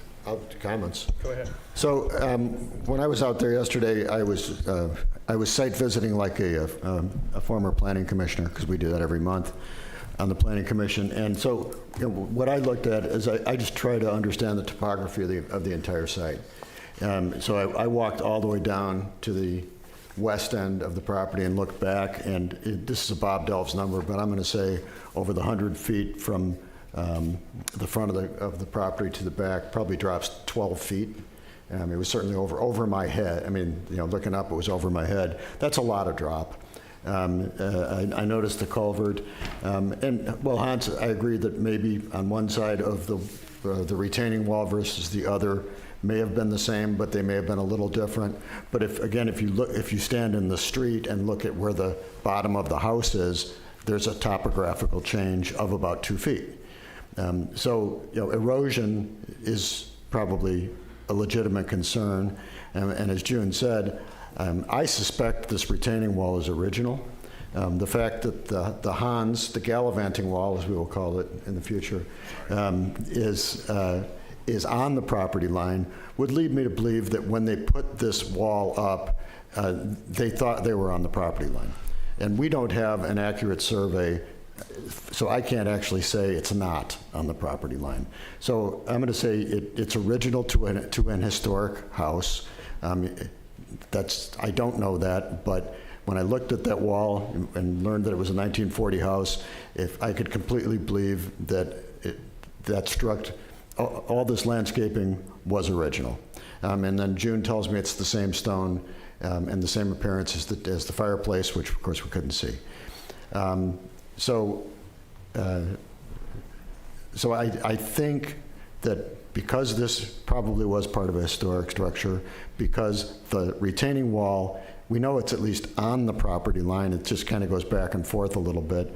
I think that's that was the intent. I think the walkway, again, was probably original and was the intent. And then, so I think you keep the retaining wall because I think it is functional. And I know Catherine couldn't find that, but that's why she's asking us if we can find that. And the garden wall, as described by June, I agree with him. It must be serving some function there. And if that's a 15-inch culvert pipe, there's probably a ton of volume of water coming out of there. It's that big for a reason, which means, and we don't know whether it goes up into the plants or not, and nobody can tell us. But I don't see the need to remove these structures, and I think removing the garden wall and the walkway could present a significant additional erosion problem to the downhill neighbors. The only other thing I did is I looked across the street, because across the street there's similar topography from the top, from where the house is located down to the street. There's no retaining wall, there's nothing, and the erosion there was evident if you just looked at it. So that's happening. So my view is we keep the encroachment. We approve an encroachment permit for the entire retaining wall, for the garden wall on the north piece of the property, and not on the east of the property, because as June suggested, that does not seem to be necessary, and by removing that garden wall, you probably are allowing one additional parking place. So those are my thoughts. It's not a garden wall, they're just river rocks. They are just river rocks, really, and they might just come back, so. Yeah. I'll make a comment. Bob, just so well said. I'm going to just say I echo everything you said, completely agree with you and see it that exact same way. And I just want to congratulate the homeowners for just what a lovely job they've done with this house. And I think that all of this flagstone is so essential to that old Carmel feel, and it just fits in so well that I would hate to see it torn down. I think it works right. It has its function, as we've just discussed. And so I would just completely support Bob's analysis of everything. Jeff?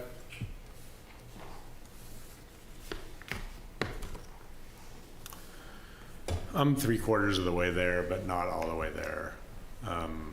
You know, mostly as I sit here and kind of thumb through, you know, with the questions I've asked, as I kind of thumb through the staff report and these DEF six items, you know, I can get through, you know, need, applicant to determine to have a need. So I can make a case that they have a need. I can make a case for, I agree with staff, there's not a public safety impact. Most of the way there on the drainage, you know, as I was trying to ferret out before, and I think that the idea that someone's gonna park there, I think that's crazy. I mean, no one's gonna pull there, even without that wall, no one's gonna pull a car up into that space that we're looking at on the screen. And if they could pull their car up on the space that we're looking at on the screen, I think there would be a significant erosion problem if that was left bare and all that dirt was sloughing off into that culvert. So I don't think that's an issue. But the issue I'm having is the compatibility issue. And I think that I agree with, you know, we talk a lot about, you know, we talk a lot about the look and feel of Carmel, and you know, this is not, you know, this picture is not really a house in a forest, and it's pretty, and it sort of befits the sort of historic nature of the house. I agree with that, but that's not what the municipal code says about compatibility. You know, it says, consistent with the general plan and the adopted ordinance of the city, particular attention shall be given to the general plan, which proves, let's see. Oh, sorry, yeah. And, you know, it talks about like fitting into the forest, and I'm struggling with that aspect of it. I'm struggling with how to make that finding. I'm sorry, I think it was at the beginning of the staff report. Plants should be natural in character, informally arranged, drought-tolerant plants, leafy ground covers, low shrubs. I don't know. I'm kind of struggling with that. So I very often agree with council members Dramoff and Delves, and on this one, on a number of these, I guess I view it differently. So, you know, I guess the first thing is a question for Catherine. The plantings are not an issue, you said here, right? So a neighbor commented about that, but we don't have any issues with the plantings. Plantings get to stay. Correct. Plantings get to stay. You know, I guess just going back to, you know, over the course of this campaign, this sort of 9-month interview process that we all had, one of the things that was very instructive was, you know, folks that have been here for a long time, former city administrators, et cetera, former city attorneys, folks that have been on the planning commission or council members, go back to the general plan, right? It's, you know, the message is, hey, like that is kind of it's readable. It's sort of the guiding principles behind the code, et cetera. And, you know, if you go back to the general plan, what comes out of it is what Jeff was talking about, is the sense that the public right-of-way, where the street meets the public right-of-way, it's supposed to have this organic, informal feel. And I would argue that this is not an organic, informal feel. To Jeff's point, like, you might argue it looks okay, but it's not the Carmel look that's embodied in the general plan. And so I struggle with that piece of it. You know, I candidly think that the drainage question, like I don't really buy it. Like, again, I live on a street, I'm on a corner on 11th, and there's a culvert right at the corner where my house is, and it's got significantly greater slope than this does. And we have, maybe it's my fault, maybe I should be clearing it out, there's a bunch of stuff in that culvert. It's probably a quarter of the way full of leaves, and it drains just fine. You know, and we have basically what it looks like is you've just got like mulch and bark kind of just going into the street, and it just, you know, every now and then you get out there and you kind of try to sweep it to clean it up a little bit, but it's got this organic feel. And that's the concern I have about, you know, some of this garden wall. You know, and when I actually look at it, you know, Bob is right. It's a 12-foot drop if you get to the west end of the property. You know, but to get to the west, I mean, basically, if the piece, except for that retaining wall near the driveway, it's maybe like a 2-foot drop, and then all of a sudden it just like goes off a cliff. I think most people here would say, hey, we're retaining that. That's what the staff says. You would retain that retaining wall, but the other part, you know, feels very decorative to me, and so I'm just struggling with that conflict with the general plan. And, you know, I certainly don't want to be punitive. It sounds like they've done a great job. I used to run by this house. I remember when it was, you know, rehabbed a few years ago, and they did do a great job. But at the same time, it's like we have these rules, and it feels to me like we should follow them. And my approach to these things is always like, if we don't like the rules, we should change the rules, right? But I just feel like otherwise we get into this sort of arbitrary decision making, especially with some of these encroachments. So I'm certainly in favor of keeping the retaining wall that the staff has identified near the driveway.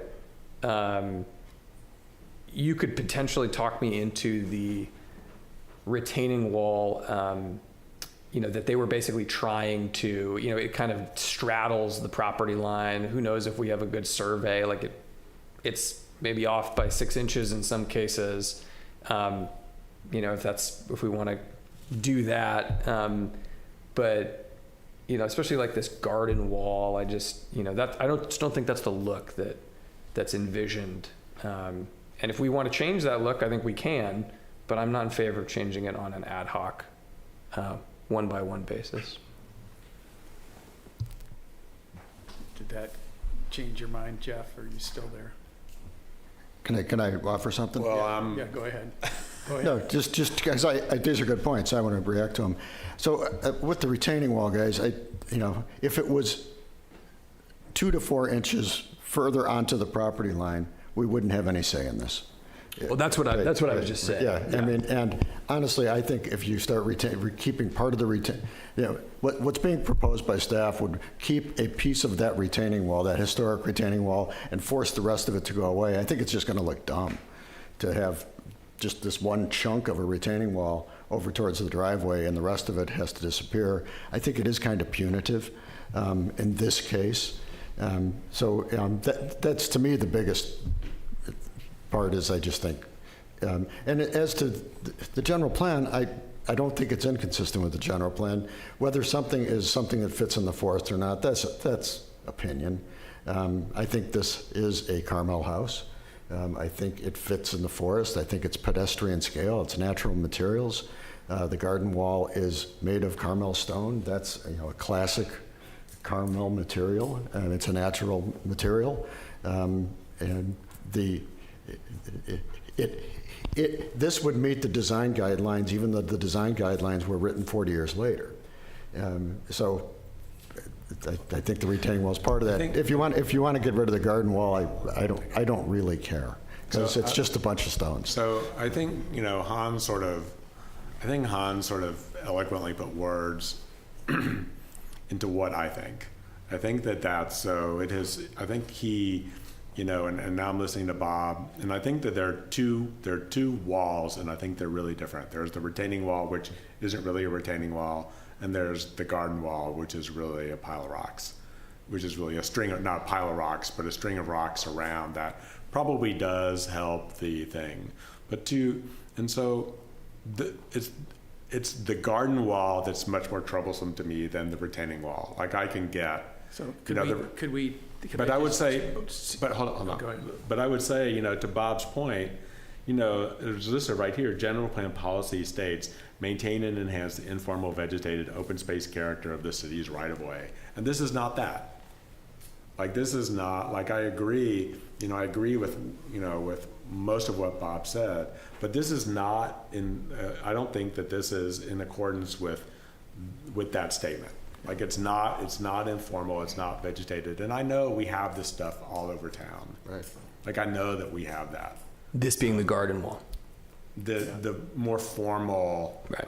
you know, more formal stuff, you know, more formal stuff all over town. I know we have that. But that's not what this, you know, that's not what this policy says. And we are evaluating this encroachment based on, you know, section F, which is compatibility with the general plan. And having it been turned down by the planning commission and staff recommending to not do it on top Well, I of don't that. think the planning commission. No, this is, planning commission didn't see this. Yeah, I don't think the planning commission. They just kicked it to us. I don't know. I think this is original jurisdiction. Like, I think this is ours. Like, I don't think the planning So the commission. planning commission didn't look at this. No, they did not. Catherine? Is that true? Didn't they condition the approval on obtaining an encroachment permit? They can, and they often do. This is not a planning commission project. It was a track 1, not a track 2. So you went straight to us? Yes, Okay. Because the ADU was ADU. exempt. Okay. Okay. But Catherine, if you saw a landscape plan that called for this garden wall, like this formal rock edging, what would you do? Deny it.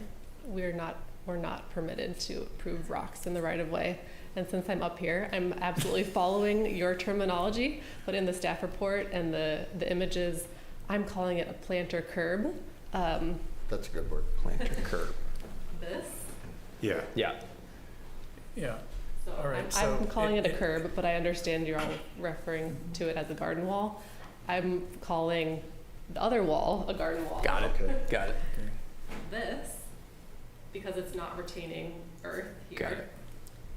And then I am calling the driveway adjacent retaining wall a retaining wall because it is retaining earth. All right. Got it. So I haven't said anything yet. I tend to agree with whether it's a retaining wall or not retaining. We know what one that is, the larger wall. All of those, because we don't have a real accurate survey even, and I agree with everything Bob said, like, they tried to put it on the property. It wasn't like they were trying to gain a foot. Yeah. Yeah. I mean, I'm okay with leaving that because it does serve a purpose and it's consistent and it's not really well done, but it's okay. I tend to think all the rest of this is sort of messy, and I don't like garden rock. I don't like river rocks on the street because they can roll into the street and cause injuries, whether it's downtown or out in the street, like out in the residential area. I think the stuff on the east side is just sort of messy, and I'm okay with that going away. If we're leaving the walkway there, which I'm okay with, they probably need something, maybe something to retain that dirt that's on the other side of it. I mean, it could just flow down there, but so maybe they leave that little wall there, but I think the rest of it could go. And if it was really well done, I don't even know if we should consider that, but it's not. I mean, it's parts of it are missing, and they're probably not gonna let them rebuild it, so I'm okay with getting rid of the garden wall and leaving all the rest of it. Should I make a motion and see if there's an alternative? Yeah. So I would move to approve the resolution in our packet with the following, that now therefore be resolved that number one, there is justifiable need for the planter-style retaining wall in the entire right-of-way due to topography.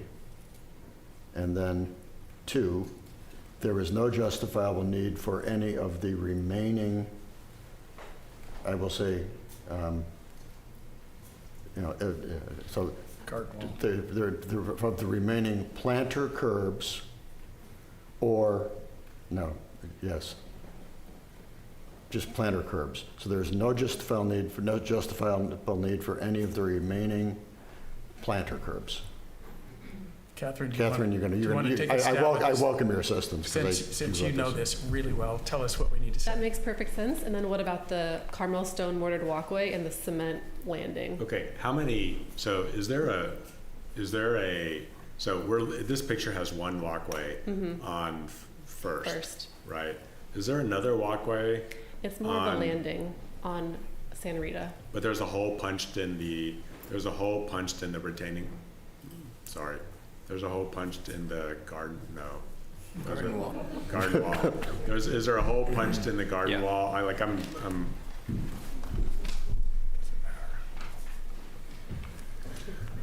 okay. Here. This is where the. So this landing doesn't, and so the staff recommendation is to get rid of this move your finger. 3. Number 3. Because it's in the right of way. Okay, so the staff recommendation is to get rid of that. Yes. And where does it go? It doesn't go to the door, it just goes to the yard? There are steps. This one over here, the number 3 by the red door goes to the door. We had this discussion either last month or 2 months ago where we talked about two access points to properties on corners. We sort of decided that we were sort of okay. I mean, I don't, like, my recollection of that is we sort of decided that we were okay with one entrance or one encroachment. We made the people, the encroachment permit at Tourism Fifth required them to take out the one that corresponds with this, right? So this, I mean, maybe it was this one, but we made them take one of those. We made them take one of those encroachments out. The one that was up the hill, the wooden one that was. All right, so let's go there. I'll try this again. So there's justifiable need for the following: the full retaining wall, right? There is justifiable need for the entrance on First. So all of that. There is no justifiable need for the step landing on the east. Can I pause this again? Because I do live on one of these corner lots and I use both. I've got 2 gates, one on either side. We park on both sides. Like, the justifiable need is you're trying to get to your house from where you park your car. But you don't have stone. Like, your house doesn't, you don't have, like, your sort of side entrance, you just have bark. Like, that's not, so I think you're safe. Because that entrance on. I'll just keep making this motion. Well, can we just, so I think this is helpful. So you're saying basically that the issue is to me, the issue is the stone, not the, like, to me, the issue is the stone, not the fact that you have an entrance. But it could be DG, right? It could be, if it was DG, it'd be fine. Got it. Okay, then I'm fine with that. So there's no justifiable need for the curb, the garden curb, as you've called it, the river rocks that are all the way out there, and there is no justifiable need for the landing, the step landing on the east. But there is on the north. Yes. Understood. Can you put up the east picture again? That's my motion.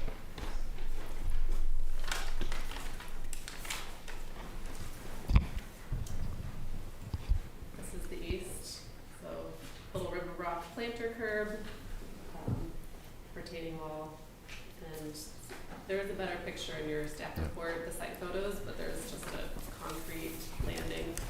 You're just saying put DG or But do whatever they want. I mean, it's just remove it. Okay.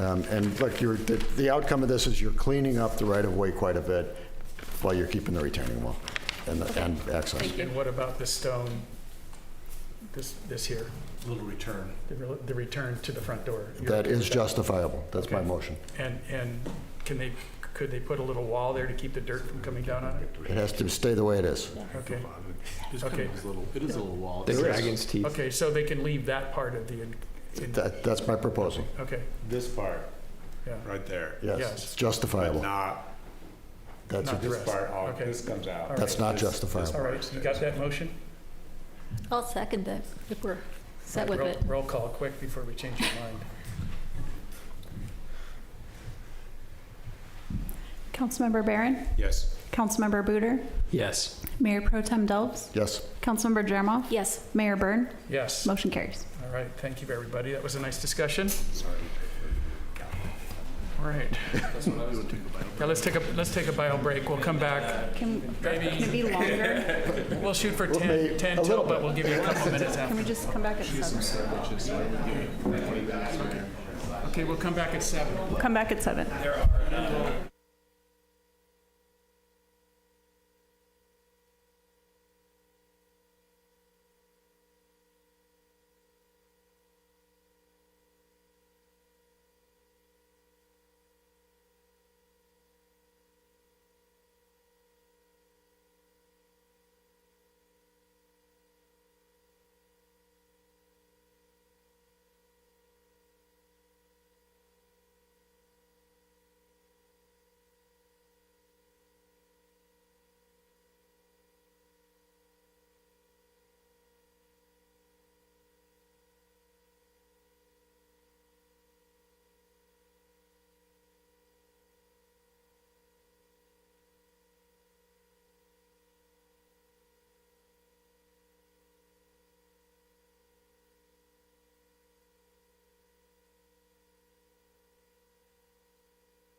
All right, we're going to come back and we're going to put things a little out of order the rest of the night, but the item number 3, which is a resolution about artificial turf, we're going to do, and then we're going to immediately do the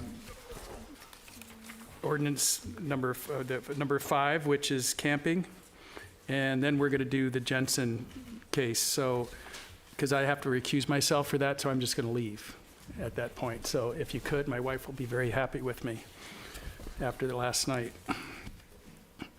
All right, so we're going to move on to item number 3. We're going to come back into order here. Consider Resolution 2025-027, adopting an artificial turf policy. And Catherine's going to run that for us. Yes, I will. And Mayor Byrne has assured me that you've all read the staff report, so I am going to go quite quickly. Some background. Back in 2016, the state did require all jurisdictions to approve turf, including synthetic grass, artificial turf on residential property. Accordingly, the city started doing so. And then in 2024, the government code was amended, and now cities can restrict, regulate, or even prohibit the installation of synthetic turf. So we have prepared an artificial turf policy, which is a prohibition, and this will replace the permitting standards that the city has been using. Artificial turf is a man-made synthetic product intended to simulate the appearance of natural grass, sod, or lawn. And then I was going to go just back in 2016, as I said, got to approve synthetic turf. However, we could restrict it in some ways, such as we could say it can't go in the drip line of a tree, things like that. So the city did come up with some permitting standards, which we have been following since 2017. The city has approved approximately 40 applications for turf since that time. We collected physical samples of the proposed turf. We checked to make sure there was holes in the samples, to make sure that water could percolate through. We didn't allow turf in the drip line of trees, those sorts of things. And then I mentioned there was a turnabout from the state, and now we can indeed prohibit turf. They changed the definition of drought-tolerant landscaping, and it no longer includes turf, artificial turf. So staff is suggesting that we prohibit the installation of turf citywide because it's a plastic petroleum product that may cause adverse effects on public health, stormwater management, pollutant discharge, and neighborhood character. We find it would be inappropriate in all zoning districts. There are studies illuminating the potential public health impacts from exposure to the chemical compounds. There's carcinogens, neurotoxicants, mutagens, endocrine disruptors, PFAS, BPA, etc. We need to know more about these, but we do know that they're in this product. Moving on to stormwater management, even when there are holes in the turf product, the absorption rate is not comparable to a natural plant material. We have very small lot sizes, so it really amplifies the importance of on-site water retention and percolation to limit runoff.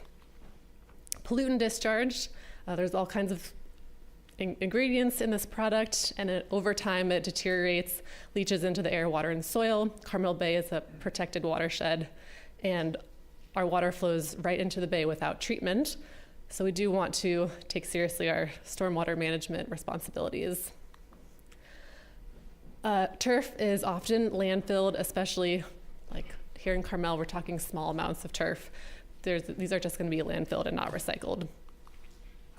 Soil health, when you apply a plastic top layer on top of the dirt, you're affecting the supply of air, water, and organic matter to the soil beneath, and you need all that. We need healthy soil. Lastly, neighborhood character. There are negative aesthetic impacts to the city when we install artificial turf. The code and our design guidelines speak extensively to natural settings, natural forest character, natural materials, and even, as you can see on the right, there's a wide range of products. Even the most naturalistic fake grass products appear synthetic.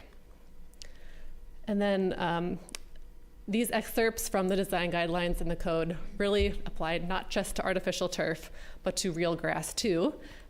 It's just not Carmel. Front yards should be informal gardens rather than the traditional grass lawns seen in many other communities. So it's not just turf. We don't want to encourage lawns generally. And these design guidelines also speak to that. Just informal landscape plans. Lawns are not appropriate. So I know Millbrae and San Marino have already banned turf. It's possible other jurisdictions will follow soon. In terms of CEQA, adopting the policy would be exempt under Class 8, actions by regulatory agencies for protection of the environment. This is in your resolution, which there was a typo. I forgot to put the word exempt, but this Class 8 language is in there, so if I could just add that in, that'd be great. This policy went to the Forest and Beach Commission. It also went to the Planning Commission as recommending bodies. Both did recommend City Council adoption of the policy as proposed, which I can specify. If you have turf, you don't have to take it out tomorrow. You can keep it. This policy is written simply to prohibit future installations. So as it ages out, we don't want you to put more turf back in. And so the staff recommendation is to accept this policy, but I'm happy to answer any questions. I've got a quick question. So is that grandfathering included in it, or do we need to include that when we make our decision? It is not specified, because I thought the language future installation made it clear that if you have it today, you're not required to take it out. I thought future installation kind of covered the bases, but you, of course, can add in language to more clearly say that you can keep your existing artificial turf. Thanks. But if you have an artificial turf installation and it ages out, you can't replace it with a new artificial turf installation, or can you? No.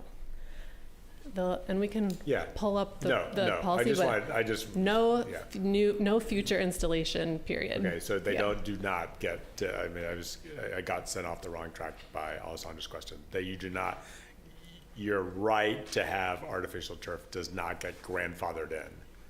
The only thing that gets grandfathered in is your installation, your existing. Existing, okay. Yeah. But the definition of a repair can be kind of fuzzy. There's a gentleman about a block away from me who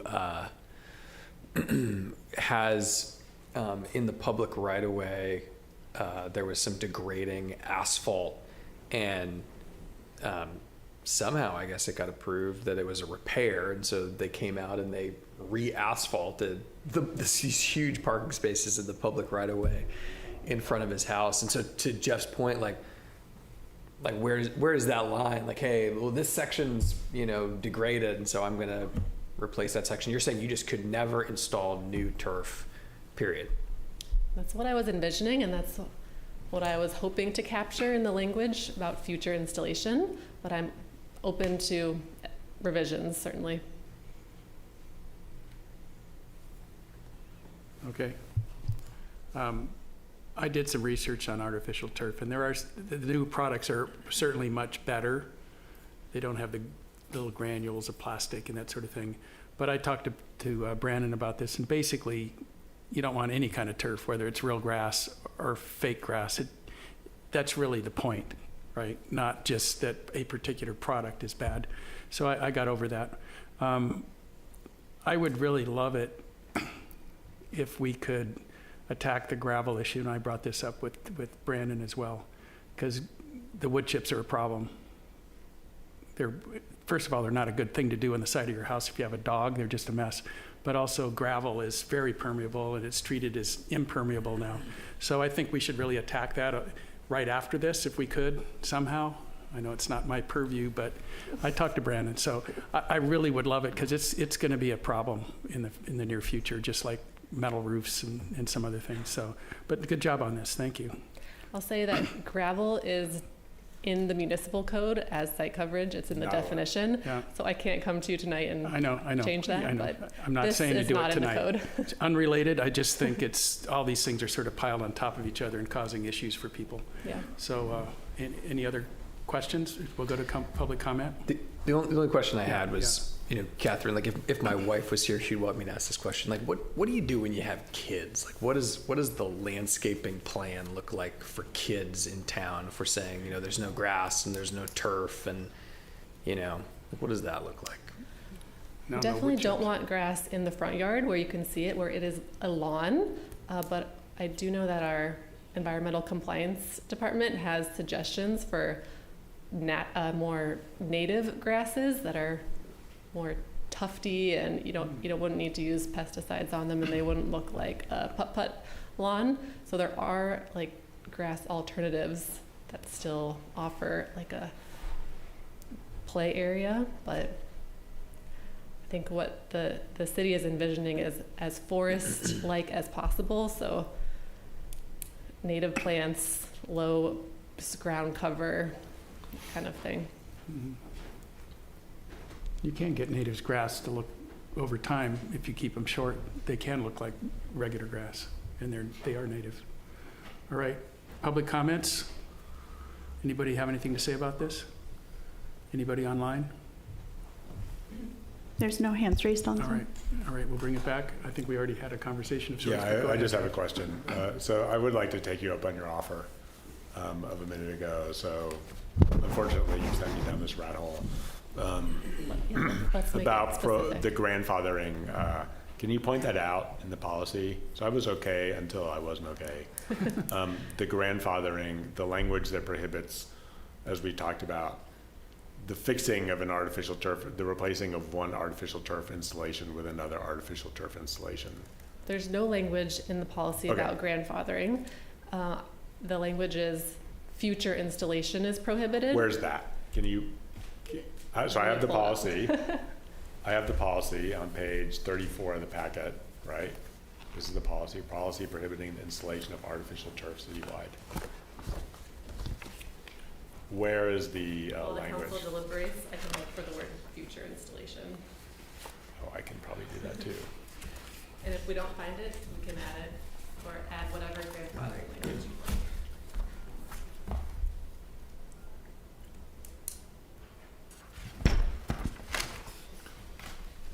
Anybody ready to make a motion with that language included? Well, I'm trying to figure out where the language is. I'm going to make a motion while Jeff looks for it to approve, approving. We have a resolution, right? Yes. Yeah, let me get it. 2025-027.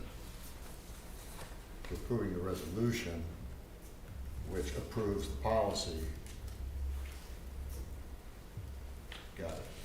So I make a motion to approve the resolution in our packet, which is to adopt policy 2025-002, prohibiting and we want to change It doesn't prohibit the grandfathering.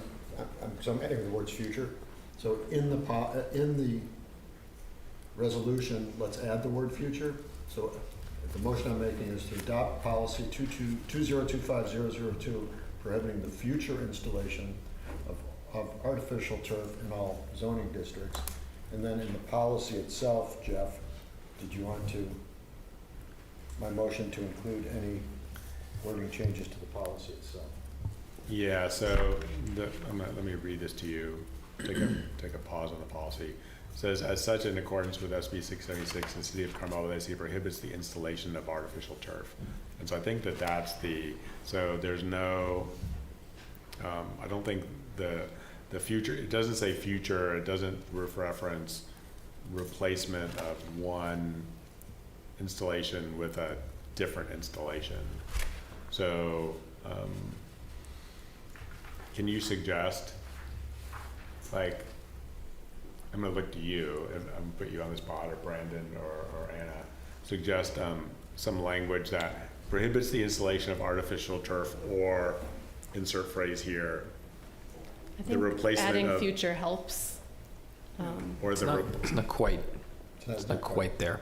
or the replacement of one installation of artificial turf with Another.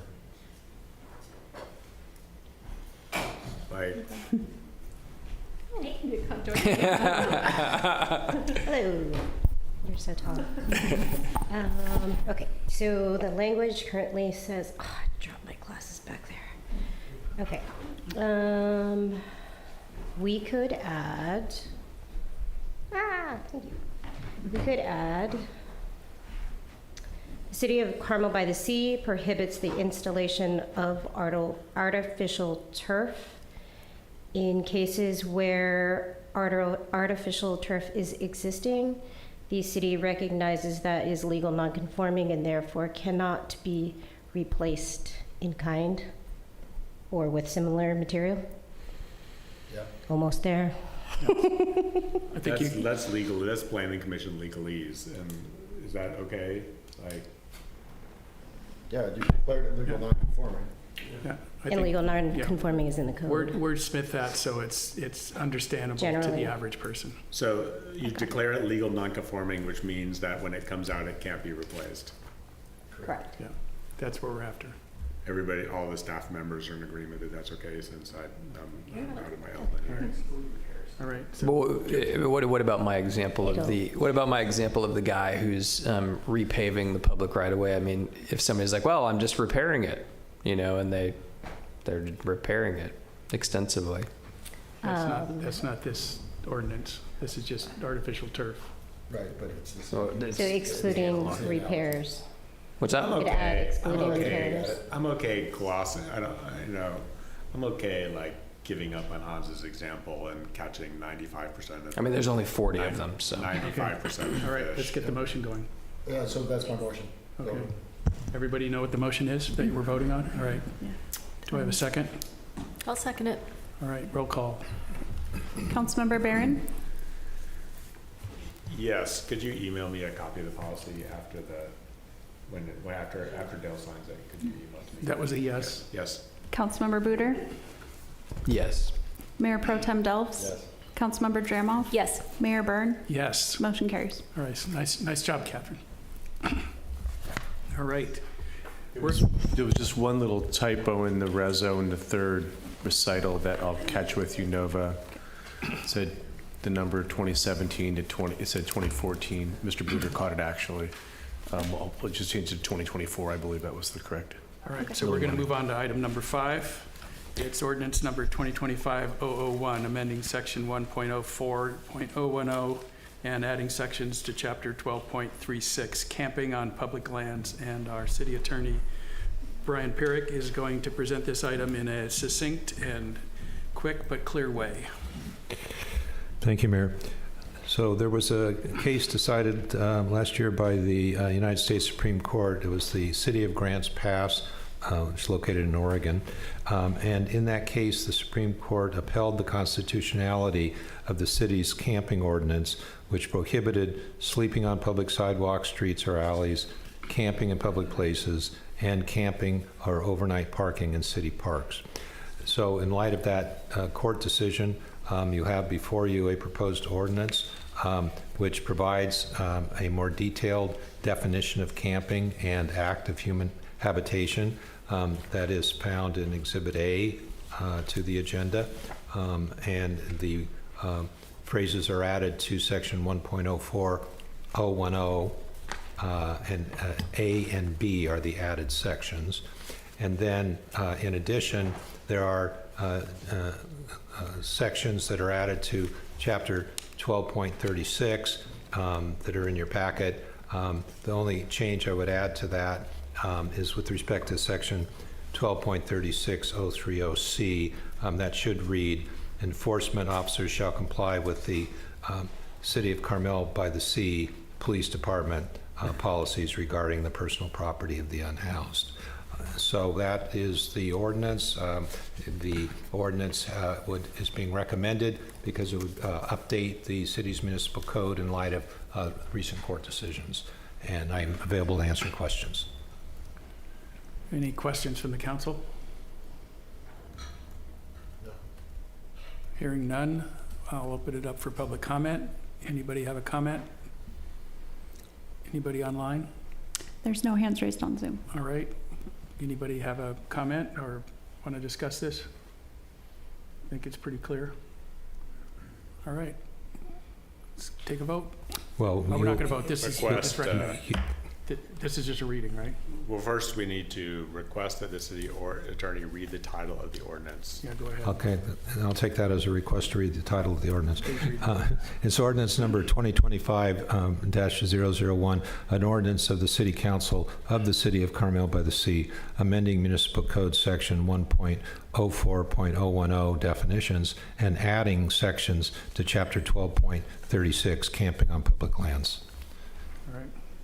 And then I'll make a motion to introduce ordinance 2025-1, amending section 1.04.010 and adding sections to chapter 12.36, camping on public lands, and schedule a second reading of the ordinance for the next council. And could you please add to that and waive further reading of the ordinance? Oh, It's not in there. It should and say. waive further reading of the ordinance, Right. and waive further reading of the ordinance. And that's going to include your corrections, correct? Yes. Okay.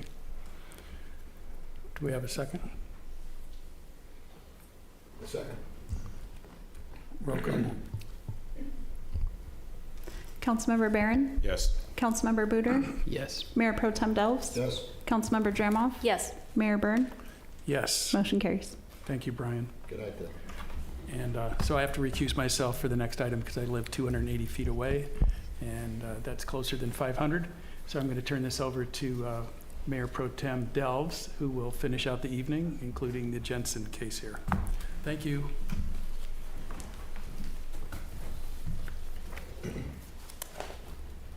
All right, item number 4, consideration of an appeal of the Planning Commission's decision to approve a Track 1 design study,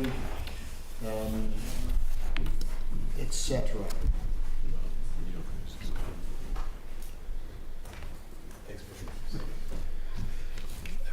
Jake? Hello. Good evening, council members. The item today is for Appeal 25032 Jensen for the design study application 24321 Jensen. They're proposing a vertical standing seam metal roof. On January 15th, 2025, the Planning Commission adopted a resolution approving the re-roof, but with the condition that they work with staff to choose a new roofing material. There was a timely appeal filed, and we're here now. The Residential Design Guidelines 9.8 says that metal, plastic, and glass roofs are inappropriate in all neighborhoods. The city code allows for the Planning Commission to approve, or director or any approval body, to deviate from the design guidelines as long as they find that the deviations meet the design objectives of section 17.58.010, purpose and applicability. That section is here. I have the 6 points on the board. I won't read them through individually, but it's about maintaining human scale, diversity in the neighborhoods, innovation, solar access. That's the gist of those kind of things. I'll leave it up for a little bit. So the Planning Commission did not find that the proposed metal roof had met findings to achieve these for the property, so they approved the re-roof, but required them to work with staff on a new material. Here is the Jensen property and their existing wood shake roof. Here is the proposed metal roof. That is an example on the right of what it looks like when it's installed. It's a Sheffield metal, dark bronze. It's aluminum panels, SRI of 31, and 1.5-inch seam height. The commission made 2 motions for this one. The first motion was a 2-2 vote, as there's only 4 commissioners, and it failed. A second motion was passed with a 3-1 vote in favor of adopting the resolution as written by staff, which had condition number 20, requiring them to work with staff to choose a different material. The commissioners expressed concerns about the number of metal roofs we're seeing on new homes and for re-roofs, and just the kind of proliferation through town. Which speaks to the issue of diversity that needs to be found for diversity of styles and innovation. They asked to come up with a more creative roof choice. They included metal shingles or a synthetic slate or shingles or even just comp shingles that's approvable already. This appeal was based, they said that they wanted, there's no other alternate materials was suitable for the roof, that the Planning Commission did not discuss the merits of the project, and they would like the time to thoroughly present to the council. Staff agrees with the Planning Commission's decision on this one as the resolution was written and believes that all these points were already covered during the Planning Commission meeting. Council generally upholds the junior body's decision, but that's for you guys to decide. And we don't believe there's any new information presented. With that, the recommendation is to adopt the resolution to deny the appeal. And alternatively, if the council wishes to approve the project, they can explore options for permitting the vertical standing seam roof, maybe change color or seam height, whatever you think would meet the special findings for purpose and applicability from the Carmel Municipal Code. Any questions? A question about the product. Can we go back to the slide that you showed, the roof? Is there a product that is made just without the seams, so it's just a smooth? I haven't seen just smooth. I've seen kind of a corrugated metal, but that's similarly not preferred. But if that's something that you would want us to consider, it's something we can look into more. We are having a roofing materials discussion at the Planning Commission. It's been ongoing. We had one meeting, it got continued the last meeting, and we're going to be meeting about that next week.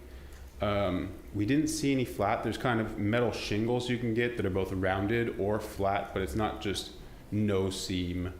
Has to be a seam somewhere to fit it together to be customized so it can get on the roof. Okay, I see. Yeah. And typically before the commission was approving lower SRI roofs that were below 25, so this one was a little higher than that. It is earth tones though, and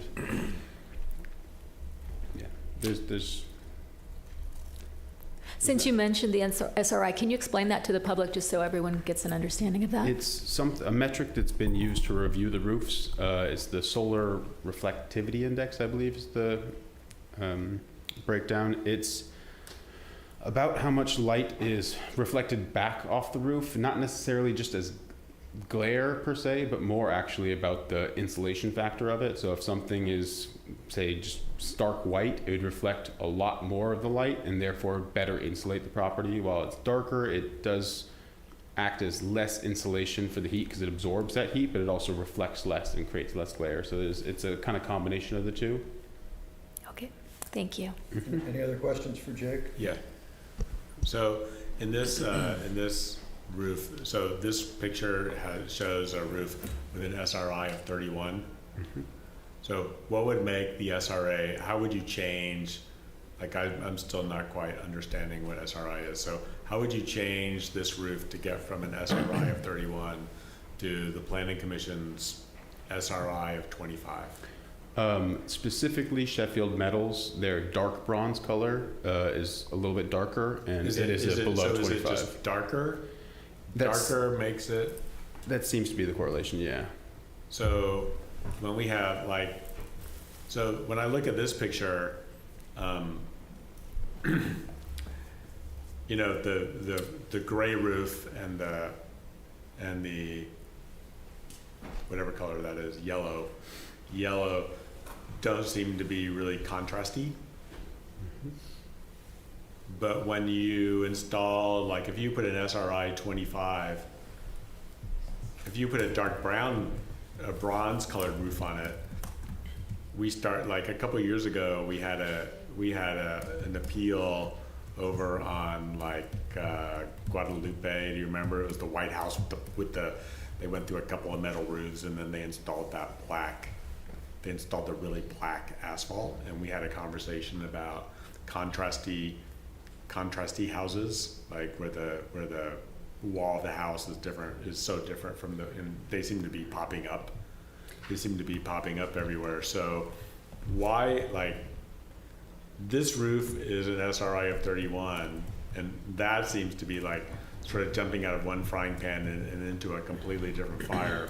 Why is this why is this roof, like when the planning commission says an SRI of 31 is not okay, what's the complaint about this roof? Is it too reflective to the neighbors? Is it just too like what's the standard here? Like, why is there this, like, what's the reasoning behind the SRI 25?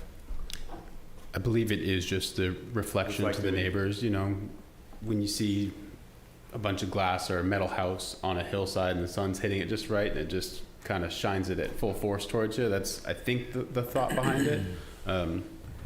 Yeah, can I suggest that we just drain questions for the specific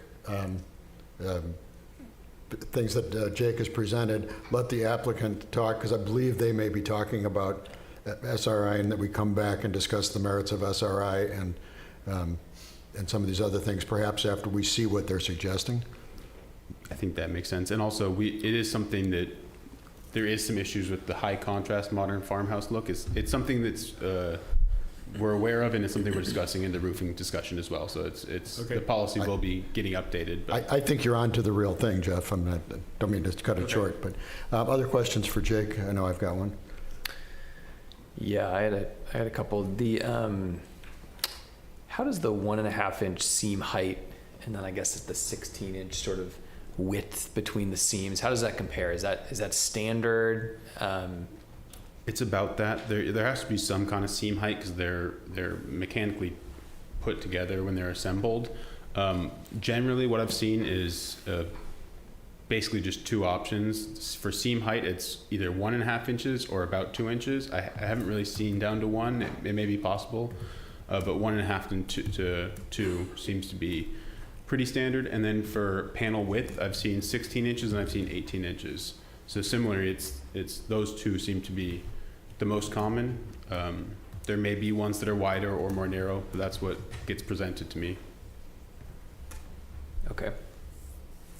And then obviously, you know, the elephant in the room here is we just had like half of a city burned down, right? And so, you know, people are scared, and for good reason. You know, talk to me about the flammability of some of the approved roofing materials versus metal. I mean, I know that there's the Class A roof designation, but I've also heard that is, you know, that's not maybe a good metric. Is there any other metric out there that relates specifically to the flammability of roofing material? I know we've looked into, I'm leading the roofing discussion with the Planning Commission, so I've been looking into this more and more. And we did have one applicant that was proposing a metal roof at the Planning Commission previously that mentioned that just there's a fire resistant or fire retardant, and then there's inflammable, and the metal was inflammable while the others were fire resistant or fire retardant. But I don't believe there's a set metric on it. I think the biggest metric that's looking at for fire safety for roofs is the Class A. And I did talk to an insurance company, the Carmel Insurance, about the different roofing materials. And Class A is a Class A is a Class A for them for the most part. There's a little bit, once we start looking at longevity, what is needed to make wood fire retardant is treatment to it, and it doesn't last for as long. Metal roofs seem to have the longest warranty, but with some of the triple layer composite shingles, you can get a 50-year warranty just like a metal roof, but doesn't mean you'll stay insured with it. So I don't have a good one for exactly flammability and for safety, but from an insurance perspective, comp or metal, you're getting about 20 years before they're going to say you need to replace your roof, or you need a roofer to give a certified report that the roof is still in good Class A condition. And in terms of the other approved materials, I'm thinking of like clay, like tile, or like a cement roof or a slate roof. Would you are those classified as inflammable or fire retardant? I'm not positive about that. That's a good question. I could speculate, but I prefer not to. I'd rather just stick to what I know. And so I have to say, I'm not sure, and I can look into that for you. Okay, no, thank you. Yeah. Jake, my last question. When this first was presented, were you the presenting? And what was your recommendation? My recommendation was what we've been doing for all these vertical standing seam roofs until we get our housing policy or our roofing policy done, is that we're approving the re-roof, but they need to work with staff on a different material, because we've seen kind of a lot of applications with metal roofs coming in, and there's been a lot of outcry from the city about concern about it becoming too prevalent. So until we finish our roofing policy discussion with the Planning Commission, it's approve the re-roof, but have them figure out a more creative solution. Was in this same meeting, were other metal roofs approved? There was one that was approved in a similar manner where they had to switch the material, so approve the re-roof, but not for standing seam. And then there was one that was approved to have the standing seam roof with the condition that they change the color they're proposing. Okay. Anything else for Jake? But how did, Do I ask it? Why don't we hear from the applicant and then get there? And I think the key to, if I think I'm reading that correctly, is just it's a discretionary decision where you have to meet the special findings for it. So it's based off character of the neighborhood, the house itself, and whether the proposal is diverse in the neighborhood or innovative somehow for the project. So it's viewed on a case-by-case basis. But Jeff, I sat through 4 years of metal roofs, so I'll get that wisdom shared at some point. Yeah. Why don't we hear from the applicant, please? Thank you.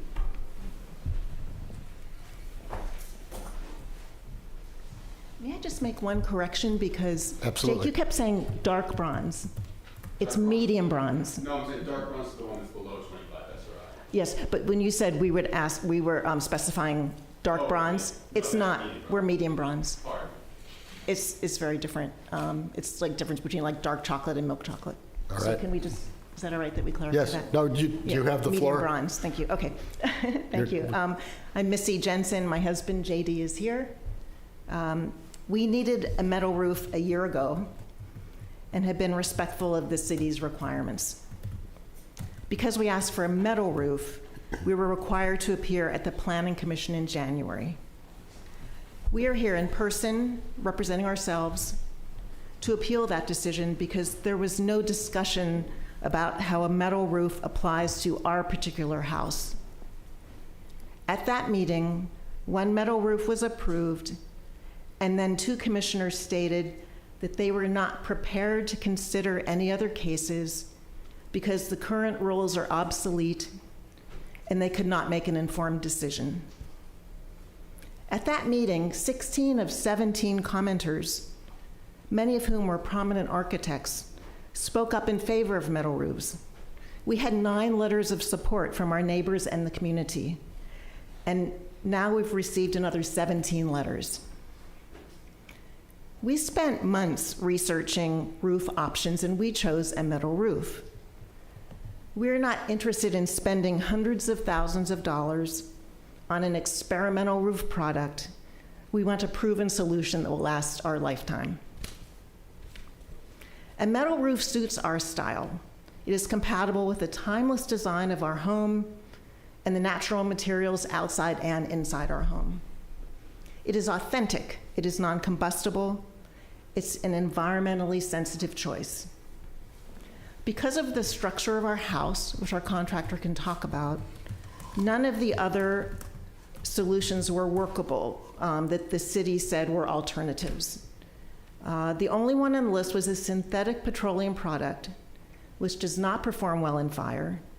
It leaches chemicals into the air when the sunlight hits it. It leaches chemicals directly onto the beach from our house, and the material will never decompose in the landfill. We are appealing because other metal roofs have been approved, and they enhance the village, and this is the best option for our home. We ask that the council approve the selection we carefully made for the home we lovingly renovated and have lived in full-time for 25 years. And Gretchen Flesher, our architect, is going to go into some more specifics.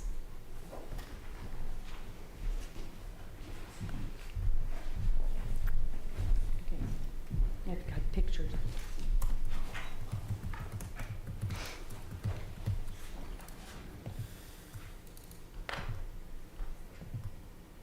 I'm Gretchen Flesher, their architect from 25 years ago.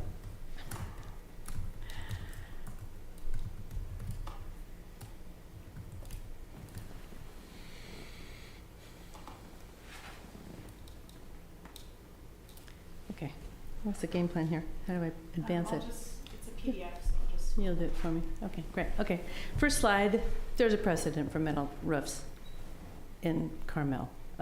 This is not a new invention. I don't think I need to say too much more about that, but I think that it was made distinctive in the 50s. Okay, next slide. This is a slide of metal roofs, just a sampling of the metal roofs in Carmel. And I put this up here because a lot of these, you really wouldn't know that they're metal roofs from a lot of the vantage point. You don't know one way or the other. And they're on a variety of different kinds of homes. They're on traditional homes. They're on just modified homes. They're on a variety. I think that people would like to think that they're on just super modern homes, and I don't think that's true. So somehow these are deviants in some way to the guidelines, which I'm not sure I understand any consistency there whatsoever in terms of what makes it appropriate or what's not appropriate. There's really no definition of what makes it appropriate as far as the design guidelines go. Okay, so I put this slide together because their scale of your roof makes a difference, and depending on the size of the house and the roof, the scale of the roofing material also makes a difference. That's something as architects we struggle with that all the time, because when you have a large roof, like the top left photograph, it's a large planar roof with asphalt shingles, especially viewed from below. It's very flat and it looks very monolithic. It doesn't have any distinction whatsoever. The wood shakes in the middle are shingles probably. It's a nice texture. It's great for almost any kind of roof, but I think that it's not the only solution. And there's a lot of people, you can't get insurance with these roofs anymore. And if you've got trees around you or whatnot, it's not the right application. There's clay, there's flat clay tiles, there's flat concrete tiles, there's slate tiles, there's synthetic tiles. Most of the real materials, the authentic materials, they're heavy.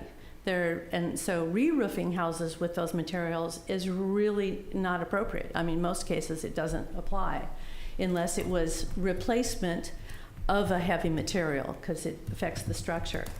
So what I'm saying is that with the metal roofing, you have more variation of where that's appropriate. And I think that a metal standing seam roof is appropriate for a larger roof, a planar surface, not cut up with dormers or various objects that complicate it. And I think that that's when they're the most appropriate for the style. This picture on the bottom, I found, in driving by, I found this was particularly instructive of a larger roof with a small-scaled asphalt shingle roof on it looks like a bigger roof as a result of that, just because it's a simple, bigger roof with a small-scale shingle. The house on the right is a smaller-scaled roof with larger-scale wood shakes on it, and in that case, I think that application actually makes that house look smaller, and that may be desirable, or it may not. But certainly on the larger roof, you can really see how the scale of that material, it only makes the house look bigger than it really is. So the scale makes a difference to the overall building, as well as the type of architecture that you're really talking about. And I think that leads me to the next slide, which is this house, the Jensen house, It's an original Mark Mills house. It was built as a very simple house in the 50s, 1954, the original drawing on the top. And then you can see it completed in 1962. That's what it looked like. It was really kind of a progressive house. It had flying buttresses on it, which was the structure. It was trusses. It was very cool. Somebody took the trusses away, and I'm guessing somewhere in the 70s that it was remodeled, it was added on to, and that structure went away. So now we have a very plainer roof form. There's no particular busyness or dormers or anything to it. The house itself, as you go down on the right side, that photograph is going down the hill on Santa Lucia. You don't even see the roof. The middle picture is the elevation on Santa Lucia, which is, the gable end. That's what you see. And then going down the hill and from scenic, there's mostly trees and other buildings. You don't see the entirety of any of this. Not that I want to apologize for putting a metal roof on a house and that it's covered up and you're not going to see it, because I don't believe in that. I think this roof material is appropriate for this house for a variety of different reasons. They don't want an asphalt shingle roof. They don't want a synthetic roof. When they burn, they release toxic materials, which is what all this toxic material cleanup is all about in these fires. So why put that on there if you don't have to? They want something authentic. I think that's in keeping with the house. It's in keeping with the original design of the house. It's very, very consistent with the style, the architecture, and the mid-century modern approach using alternative materials. I think that they have a variety of different options available to them, none of which can do what metal roof can do. Shingled roofs, wood shake roofs, they support a lot of organic growth. So do asphalt shingle roofs. They're under trees in this particular location. There's a lot of trees around, so they've got a lot of moisture. This roof that they put on in 2000, so 25 years later, even though shake roofs are supposed to go, 30 to 40 years or more, here we are 25 years later and we need a new roof. So metal roof doesn't support any organic growth of any kind. It's very low maintenance, very suitable for solar panels, which nobody really talks about that, but clay tiles, no, not very good for that. Concrete tiles, anything brittle, slate, is not good to put solar panels on. So I think in general, we have to look at those materials as being suitable when you're looking for something that's non-combustible and you're looking for something that is durable, has a very long lifespan, and can be very suitable to the style of the architecture. And I say that with condition that, yes, a smaller roof, very broken up, lots of dormers, I don't think that's necessarily the application. But when you have a roof such as this, it's very suitable, it's very appropriate. And I think that it's a viable alternative to the asphalt shingles. They don't want asphalt shingles, they don't want that petroleum product basically on the roof, and I agree with that.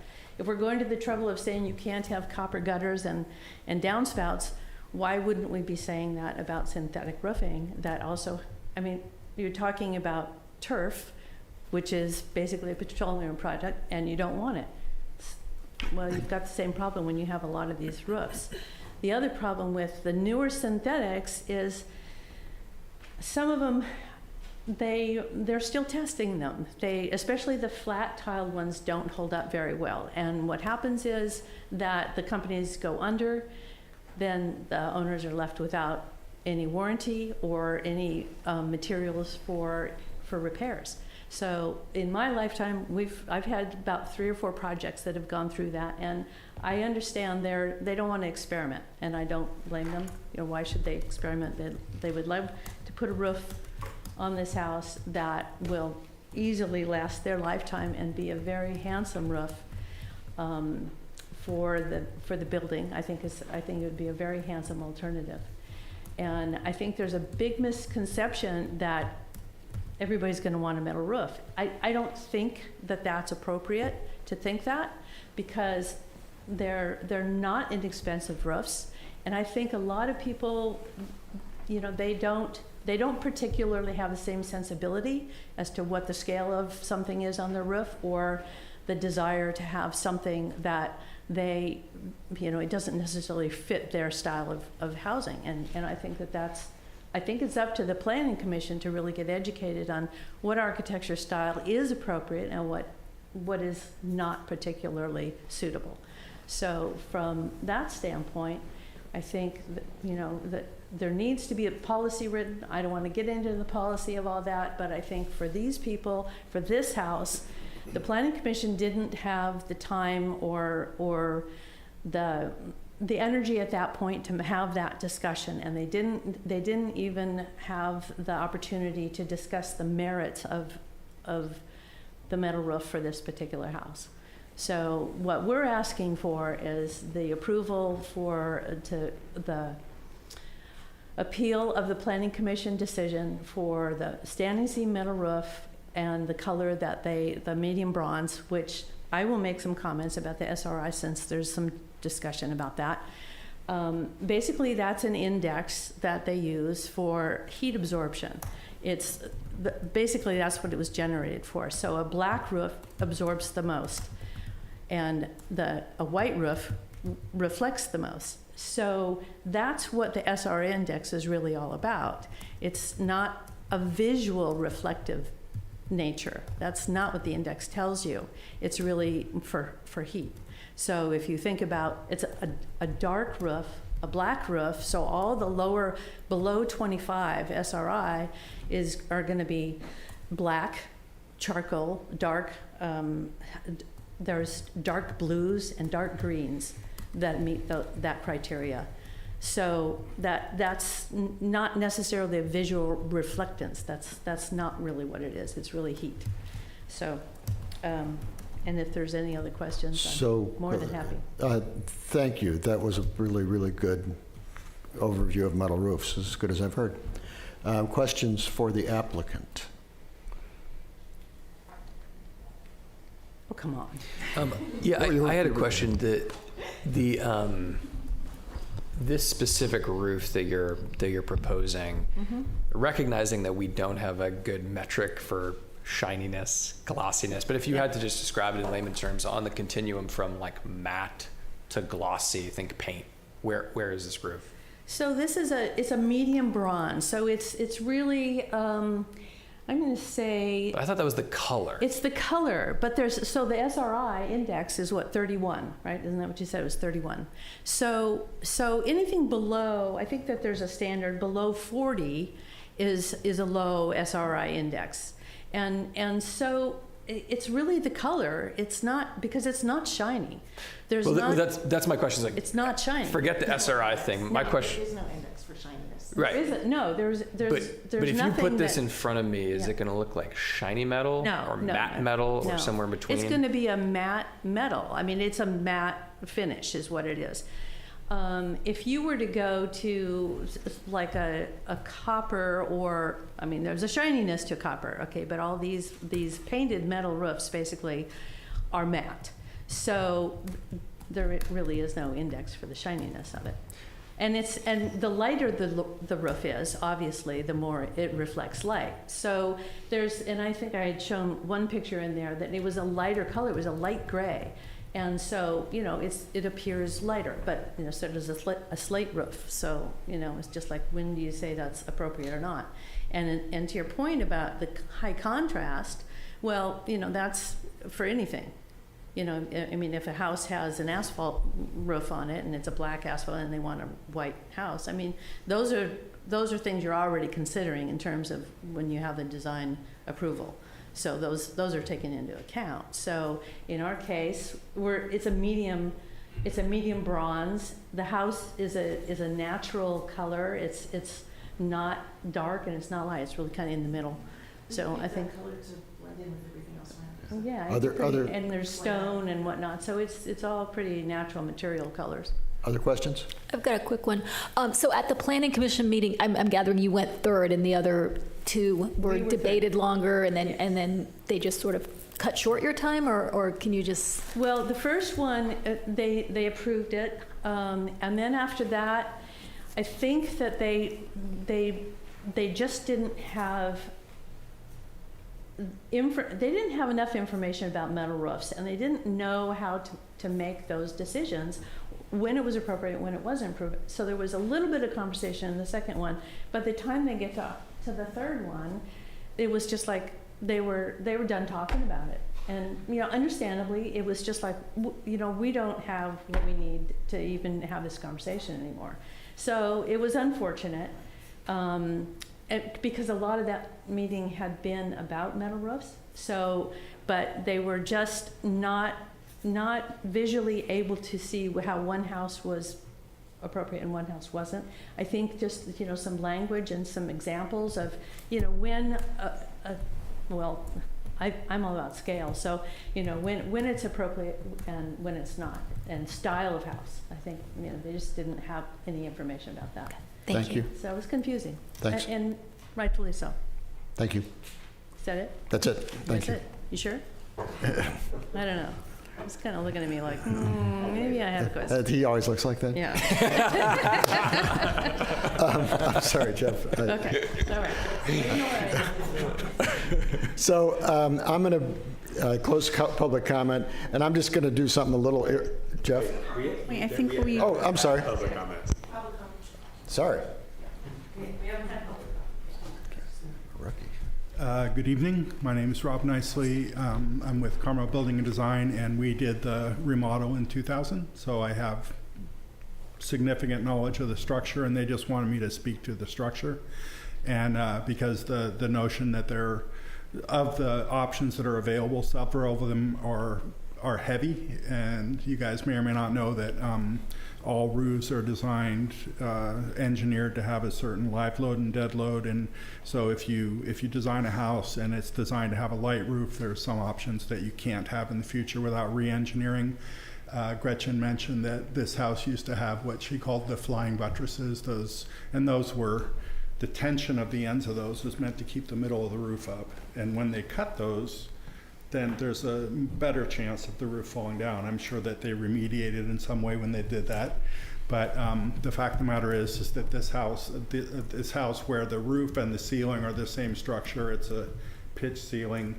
In conventional construction, you would have rafters either 16 or 24 inches on center. In this case, they have an older style of construction where the girders that are functioning as the rafters are about 6 feet apart, and then you just have 2x material as the roof decking. So it's just the 2-inch thick material in that 6-foot area, and that would be an example of a kind of construction where you couldn't load it heavily in between that. So many of the kinds of roofing material that are available would not be appropriate for this house.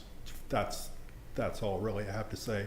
I could answer any question about the structure or the question or the state of the existing roof, but that's specifically what they wanted me to talk about. Thank you. Can I add one more thing? Yes. The metal roofs are also 100% recyclable. Any more public comment? Anybody online? There's no hands raised on Zoom. I will now close public comment. If you guys will indulge me, just because I sat on the Planning Commission for 4 years, and I've said that a lot tonight, I'm sorry, but kind of had a 4-year history of metal roofs with the Planning Commission. I'd like to just give you a little perspective on what that was like. In 4.5 years on the Planning Commission, I suspect we saw a metal roof at least every other month, and probably a little more often than that. And we approved many, probably, I'm going to say the majority of them. And what Jake put up there is exactly right. The design guideline says metal roofs are inappropriate, metal, glass, and plastic roofs are inappropriate in all zoning districts, I think it says. And yet, the very next thing that we were always reminded as planning commissioners are that the design guidelines are subjective and you can find what you want. And therefore, with the topic of metal roofs, we did. As with a variety of things. I think each planning commissioner honestly comes up with his or her own value set and judgment set as to when they're appropriate, when they're not. I leaned heavily on Chair LePage. Michael is a roof genius. He just knows roofs, and he was always very good at kind of pointing out when a metal roof is appropriate and when it's not. And very mimicked a lot of your comments that a complex roof is often not the right place. A full hip roof is not. It's not the right place for a standing seam, whereas a simple roof form is more appropriate. And so that was often taken into consideration, was just the roof form itself, the neighborhood, the architectural style. If there was already a metal roof next door and on the other side, that we were trying not to have at the time an entire neighborhood of metal roofs, and keep the mixture in place. And the point I'm making, it was arbitrary, and just it seemed. I found it hugely frustrating, and most of the time we were kind of waiting for the design guideline refresh to come back to us and give us more guidance on that. That project got bogged down. I won't go into that here, but I'll let you. But we were waiting for guidance on metal roofs that did not come really for 3 years, and I think we're all really needing it. So that's the first point I'll make. The second point is I actually did a lot of research on metal roofs. I had a rainy day, and the topic had come up. I was still on the planning commission, so I just started doing the research. First I called my insurance person, then I called Matt Little, who's not my insurance, but another insurance person, to understand the future of wood roofs, et cetera. And pretty much the standard answer is, I might be able to insure you today. I probably won't be able to insure you tomorrow. And I may take your insurance away if you have a wood roof. So I got a feeling metal roofs are in the future. Anyway.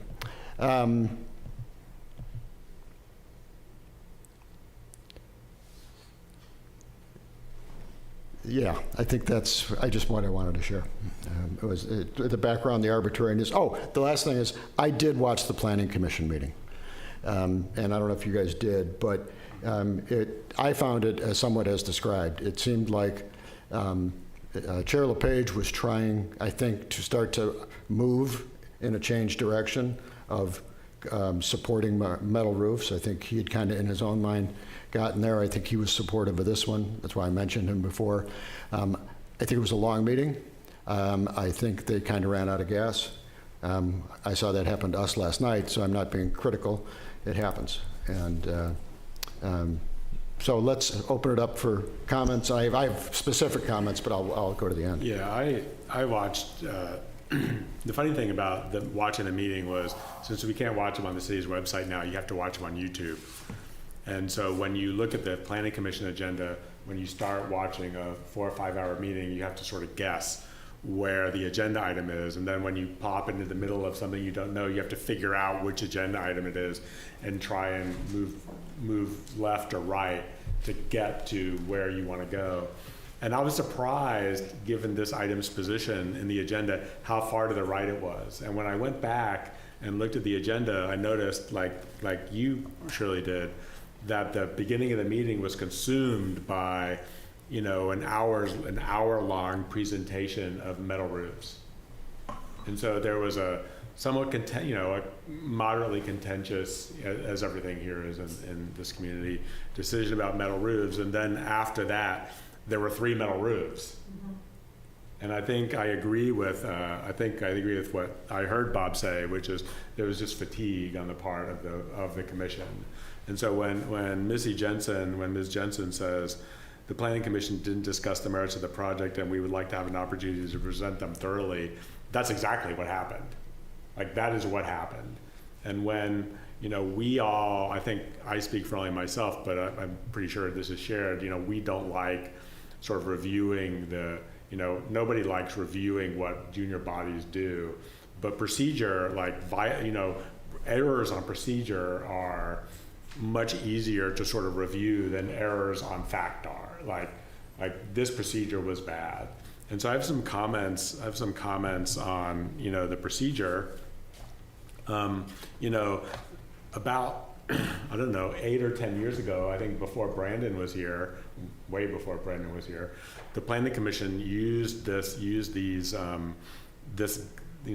section of the design guidelines to start dipping their toes into the lake or the river of approving metal roofs. And while not perfect, because the first part says we don't like metal roofs, they sort of found a way to sort of wiggle through and started approving some metal roofs, and they started going down this path. And again, I agree with Bob. Yeah, we're waiting for those design guidelines, but that project is ongoing. And so the Planning Commission was going down this road, and one of the planning commissioners just basically wanted to stop the train, and they said that they just weren't going to approve any more metal roofs, and that's not okay. I get that, we don't really I get that the train is moving, but I don't think it's really fair to people to just stop the train and say, okay, I'm done approving metal roofs until we establish this policy, because who knows how long that's going to take. We watched the first meeting, I watched the first meeting, as did you, and they make some progress, but they're not one meeting away from, they're definitely not one meeting away from approving a metal roof policy. And my guess is that'll show up here anyway. And eventually we'll have the new design guidelines, and then we'll have a different metal roof policy. And so I don't think it's fair to sort of the community, much less to the applicant, to say that they want to stop the train. So that was not so good. And then one of the planning commissioners said that they wanted to see something more creative. And I'm not sure that that's what we want. I would disagree with that as well. I don't necessarily think that creativity is the be-all, end-all of what we're trying to do here. I know that you have some really creative, in front of you, Missy, you have some really creative chimney caps, which I've heard about a number of times. And so creativity, we don't allow sculptures. We don't allow people to have sculptures in their yards. There's some form of creativity that imposes on the view of Carmel as being a village in the forest. Everything is supposed to be subservient to the forest here. And sometimes creativity gets in the way. Creativity is different from the other things that are described. And so I don't necessarily agree with that comment either. And then to Bob's perspective, another planning commissioner just changed their vote after the first vote. There was a revote, and then one of the planning commissioners, changed their mind. And that was also inexplicable. We could have been in a situation where, Bob had left the planning commission and there was a 2-2 vote, in which case I assume it would have ended up here anyway. I don't know what would have happened I guess it would have just been denied at the planning commission. But, so there are a lot of things in the the hearing that I thought were sort of inappropriate. And that leaves us to, so now I'm feeling comfortable about making the decision on the merits of the case. Is this an appropriate roof for, does it pass the same guideline test that the Planning Commission is supposed to be using, which are these 6 things that are listed out in these exceptions.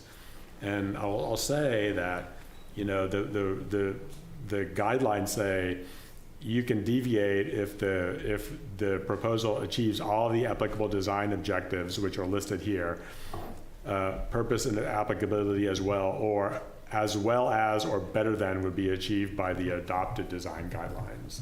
And so here's this test that the Planning Commission is supposed to be using to decide whether or not we should be approving metal roofs, whether or not we should be approving anything that deviates from the things that are explicitly listed in the design guideline. And most of these things are not really applicable to roofs, but number 3 says encourage the construction of residences that are diverse and innovative in design and yet compatible with the city's forest setting. And this is diverse. Like, you know, one of the objections raised is that we're seeing metal roofs everywhere, but we're not really seeing metal roofs everywhere. There are not yet, like, it's easy to see, you know, if we're, you know, if Bob's talking about, you know, seeing one every other month, and now with the fires, we're gonna see more. It's easy to imagine a future where a lot of houses have metal roofs, but that doesn't help us solve the problem that we have now, which is this one. And this metal roof, I think, is appropriate for this modern house. Like, this is a 1960s modern architecture house. And I think that this roof is appropriate for the house. I'll say, so I would vote to approve the appeal. Also to approve the appeal. I'll say that I agree with some of the statements that metal roofs are not always appropriate, and there are lots of Class A, you know, there are lots of sort of Class A fire retardant roofs that might be better options for different houses. But I think that you know, your architect Gretchen, I think your illustration, like a couple slides back, of the way that the roof forms, the way that the size of the scale, the size of the items that's placed on the roof, and what it does to the roof forms, that was really, like, fascinating to me. A lot of people don't think of that. And so this roof isn't seen. It's a big expanse of a simple roof, and I think metal roof is a good choice. So I would vote to approve the roof. Who'd like to go next? I will. Please. Thank you. Thanks, Bob. I would agree with Jeff. I agree with the points you made. I think it works with the neighborhood. I think, you know, you've got the Frank Lloyd Wright house not too far down the road. It's a mid-century modern house. You've got Mark Mills, who has the other house on Mission and 13th that also has that same roof. So it's compatible with the style. You're not doing something that's a drastic, like your eye would be drawn to it. It looks like it works. The color also works. When we took the field trip yesterday, we walked around the neighborhood, and there's actually a very little portion of the roof that you even see. There's so many trees in the way the house is. So I think it's compatible. I feel that it would be fine, and it doesn't look out of scale or out of place at all with the neighborhood and the surrounding area. So I'm fine with granting the appeal. Yeah, you know, I guess I will start with the punchline, which is, you know, I'm fine with granting the appeal for all the reasons that were stated as well. You know, I think that the roof matches the underlying design. I think that it's not a particularly complex roof. I actually think if it was a complex roof, it probably wouldn't look very good, but that's not the case here. The color, to your point, we've been assured that it's more of a matte type of finish. You know, it's, to your point, you can't see it from the street. So, I mean, I think those are all kind of the points that have it make sense. You know, a couple other points. You know, we are in a new world, right? We've got a changing climate. We have increased fire risk. We just had this incredible fire situation happen in January, right? So it really is a new world, and I do think safety has to be a top priority for us. And we've heard an overwhelming response from the community, I think, to that effect. I did want to just say a few words, though, about kind of abstracting from the question of metal roofs. I mean, I just hate deciding these kinds of things in the absence of a policy framework, right? It feels arbitrary. I think it is arbitrary. I think we really desperately need a policy here. You know, maybe this is the case for the design review board. Like, maybe the planning commission would have developed this policy a long time ago if there was a body that was just reviewing designs, and the planning commission could spend more time, you know, focusing on these types of questions. You know, what rankles people is the inconsistency, right? I mean, I think you could say, hey, we're going to approve all metal roofs, we're going to approve no metal roofs. You could say that, but like in the same meeting where you just approved a metal roof, right? I mean, I think that's the problem that people have. But my broader point, a concern that I have as well is, and again, it doesn't have bearing on how I view this particular case, but I do think it's relevant. I feel like sometimes maybe, the Planning Commission might be too clever by half here, where, on its face, the design guidelines do say it's inappropriate in all neighborhoods. I mean, the drafters are screaming at you, we don't want metal roofs. I mean, this is just the example, but in those scenarios where the guidelines are screaming at you, don't do this, I find when I read the design guidelines, I find relying on this exemption section sort of overly legalistic and again kind of too clever by half, and kind of probably at war with the underlying intent, and so that makes me nervous. Like, I don't think that's something that in general we should be doing. So I think that what we really need here is a policy. I would love to direct the Planning Commission. I know that that's not how this is agendized, but at some point we might want to consider it. I mean, directing them by a date certain to say, hey guys, let's light a fire under them and come back with a clear policy, because the community was up in arms because of the inconsistency. And again, it's not necessarily their fault. I mean, they're trying to do the best that they can. They have a full workload, but it just screams that it needs a policy. So I'm hopeful that can happen and in short order. Great. So I'm going to be in agreement too, and I'll keep my comments brief. I will say, in defense of my former colleagues on the Planning Commission, they've been screaming for a policy too. It's a function of staff capacity, I think, more than anything.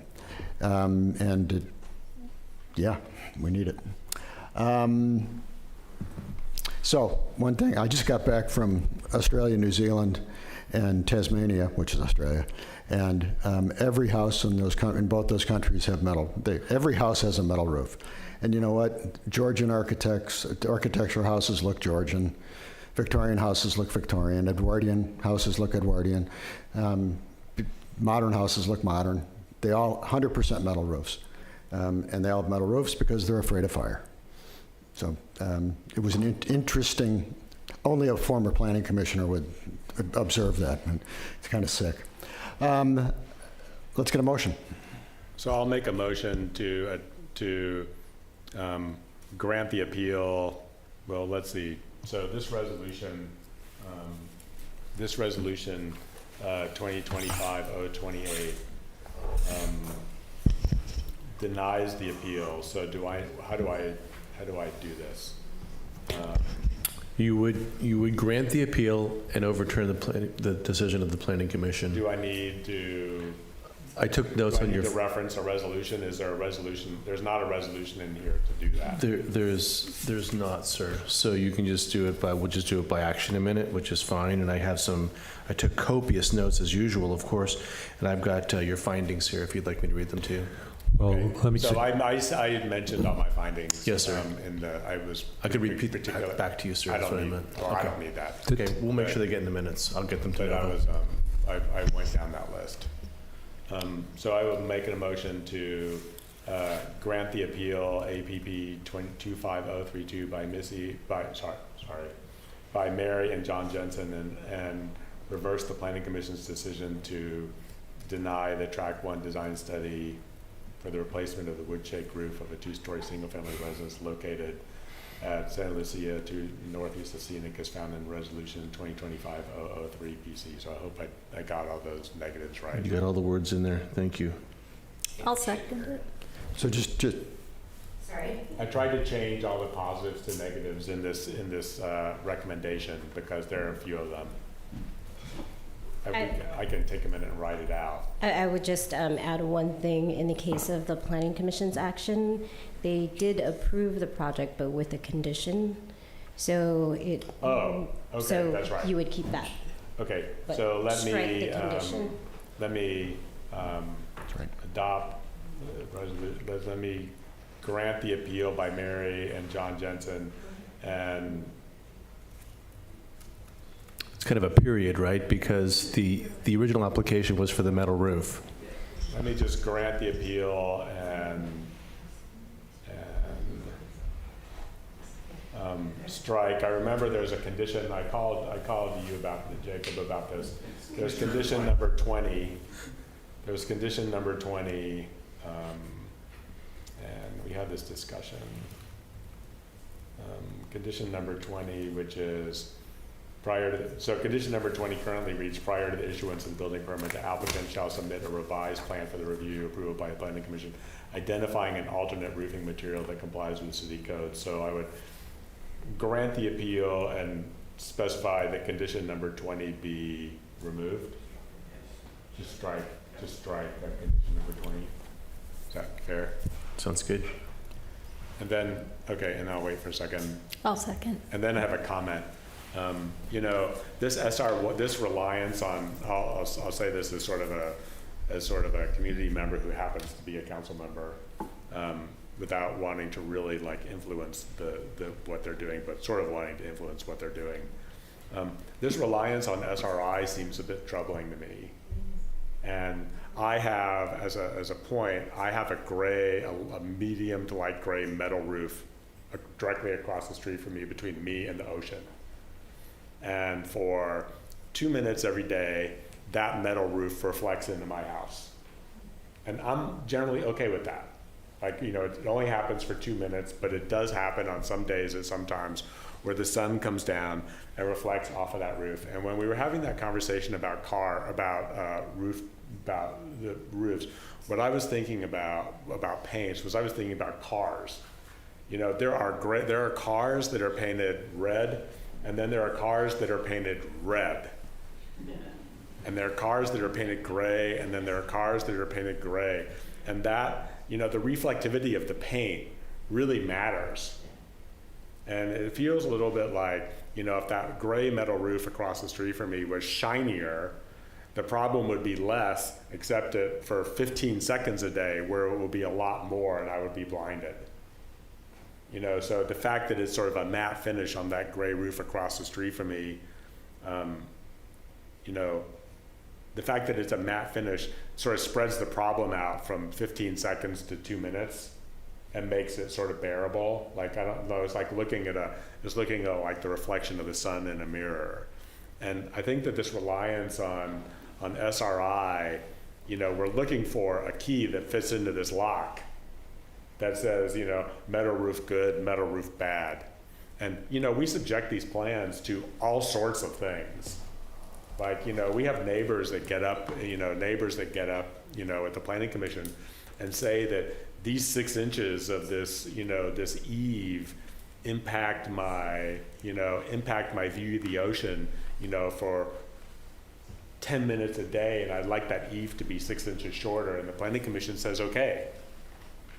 And so I think that this search for this rule, this sort of SRI rule that's going to solve all of our metal roof problems, is maybe like asking for a set of rules that's too simplistic. Now, if we're having objective design guidelines, if that's what we're doing, then maybe that's appropriate, but we don't have objective design guidelines.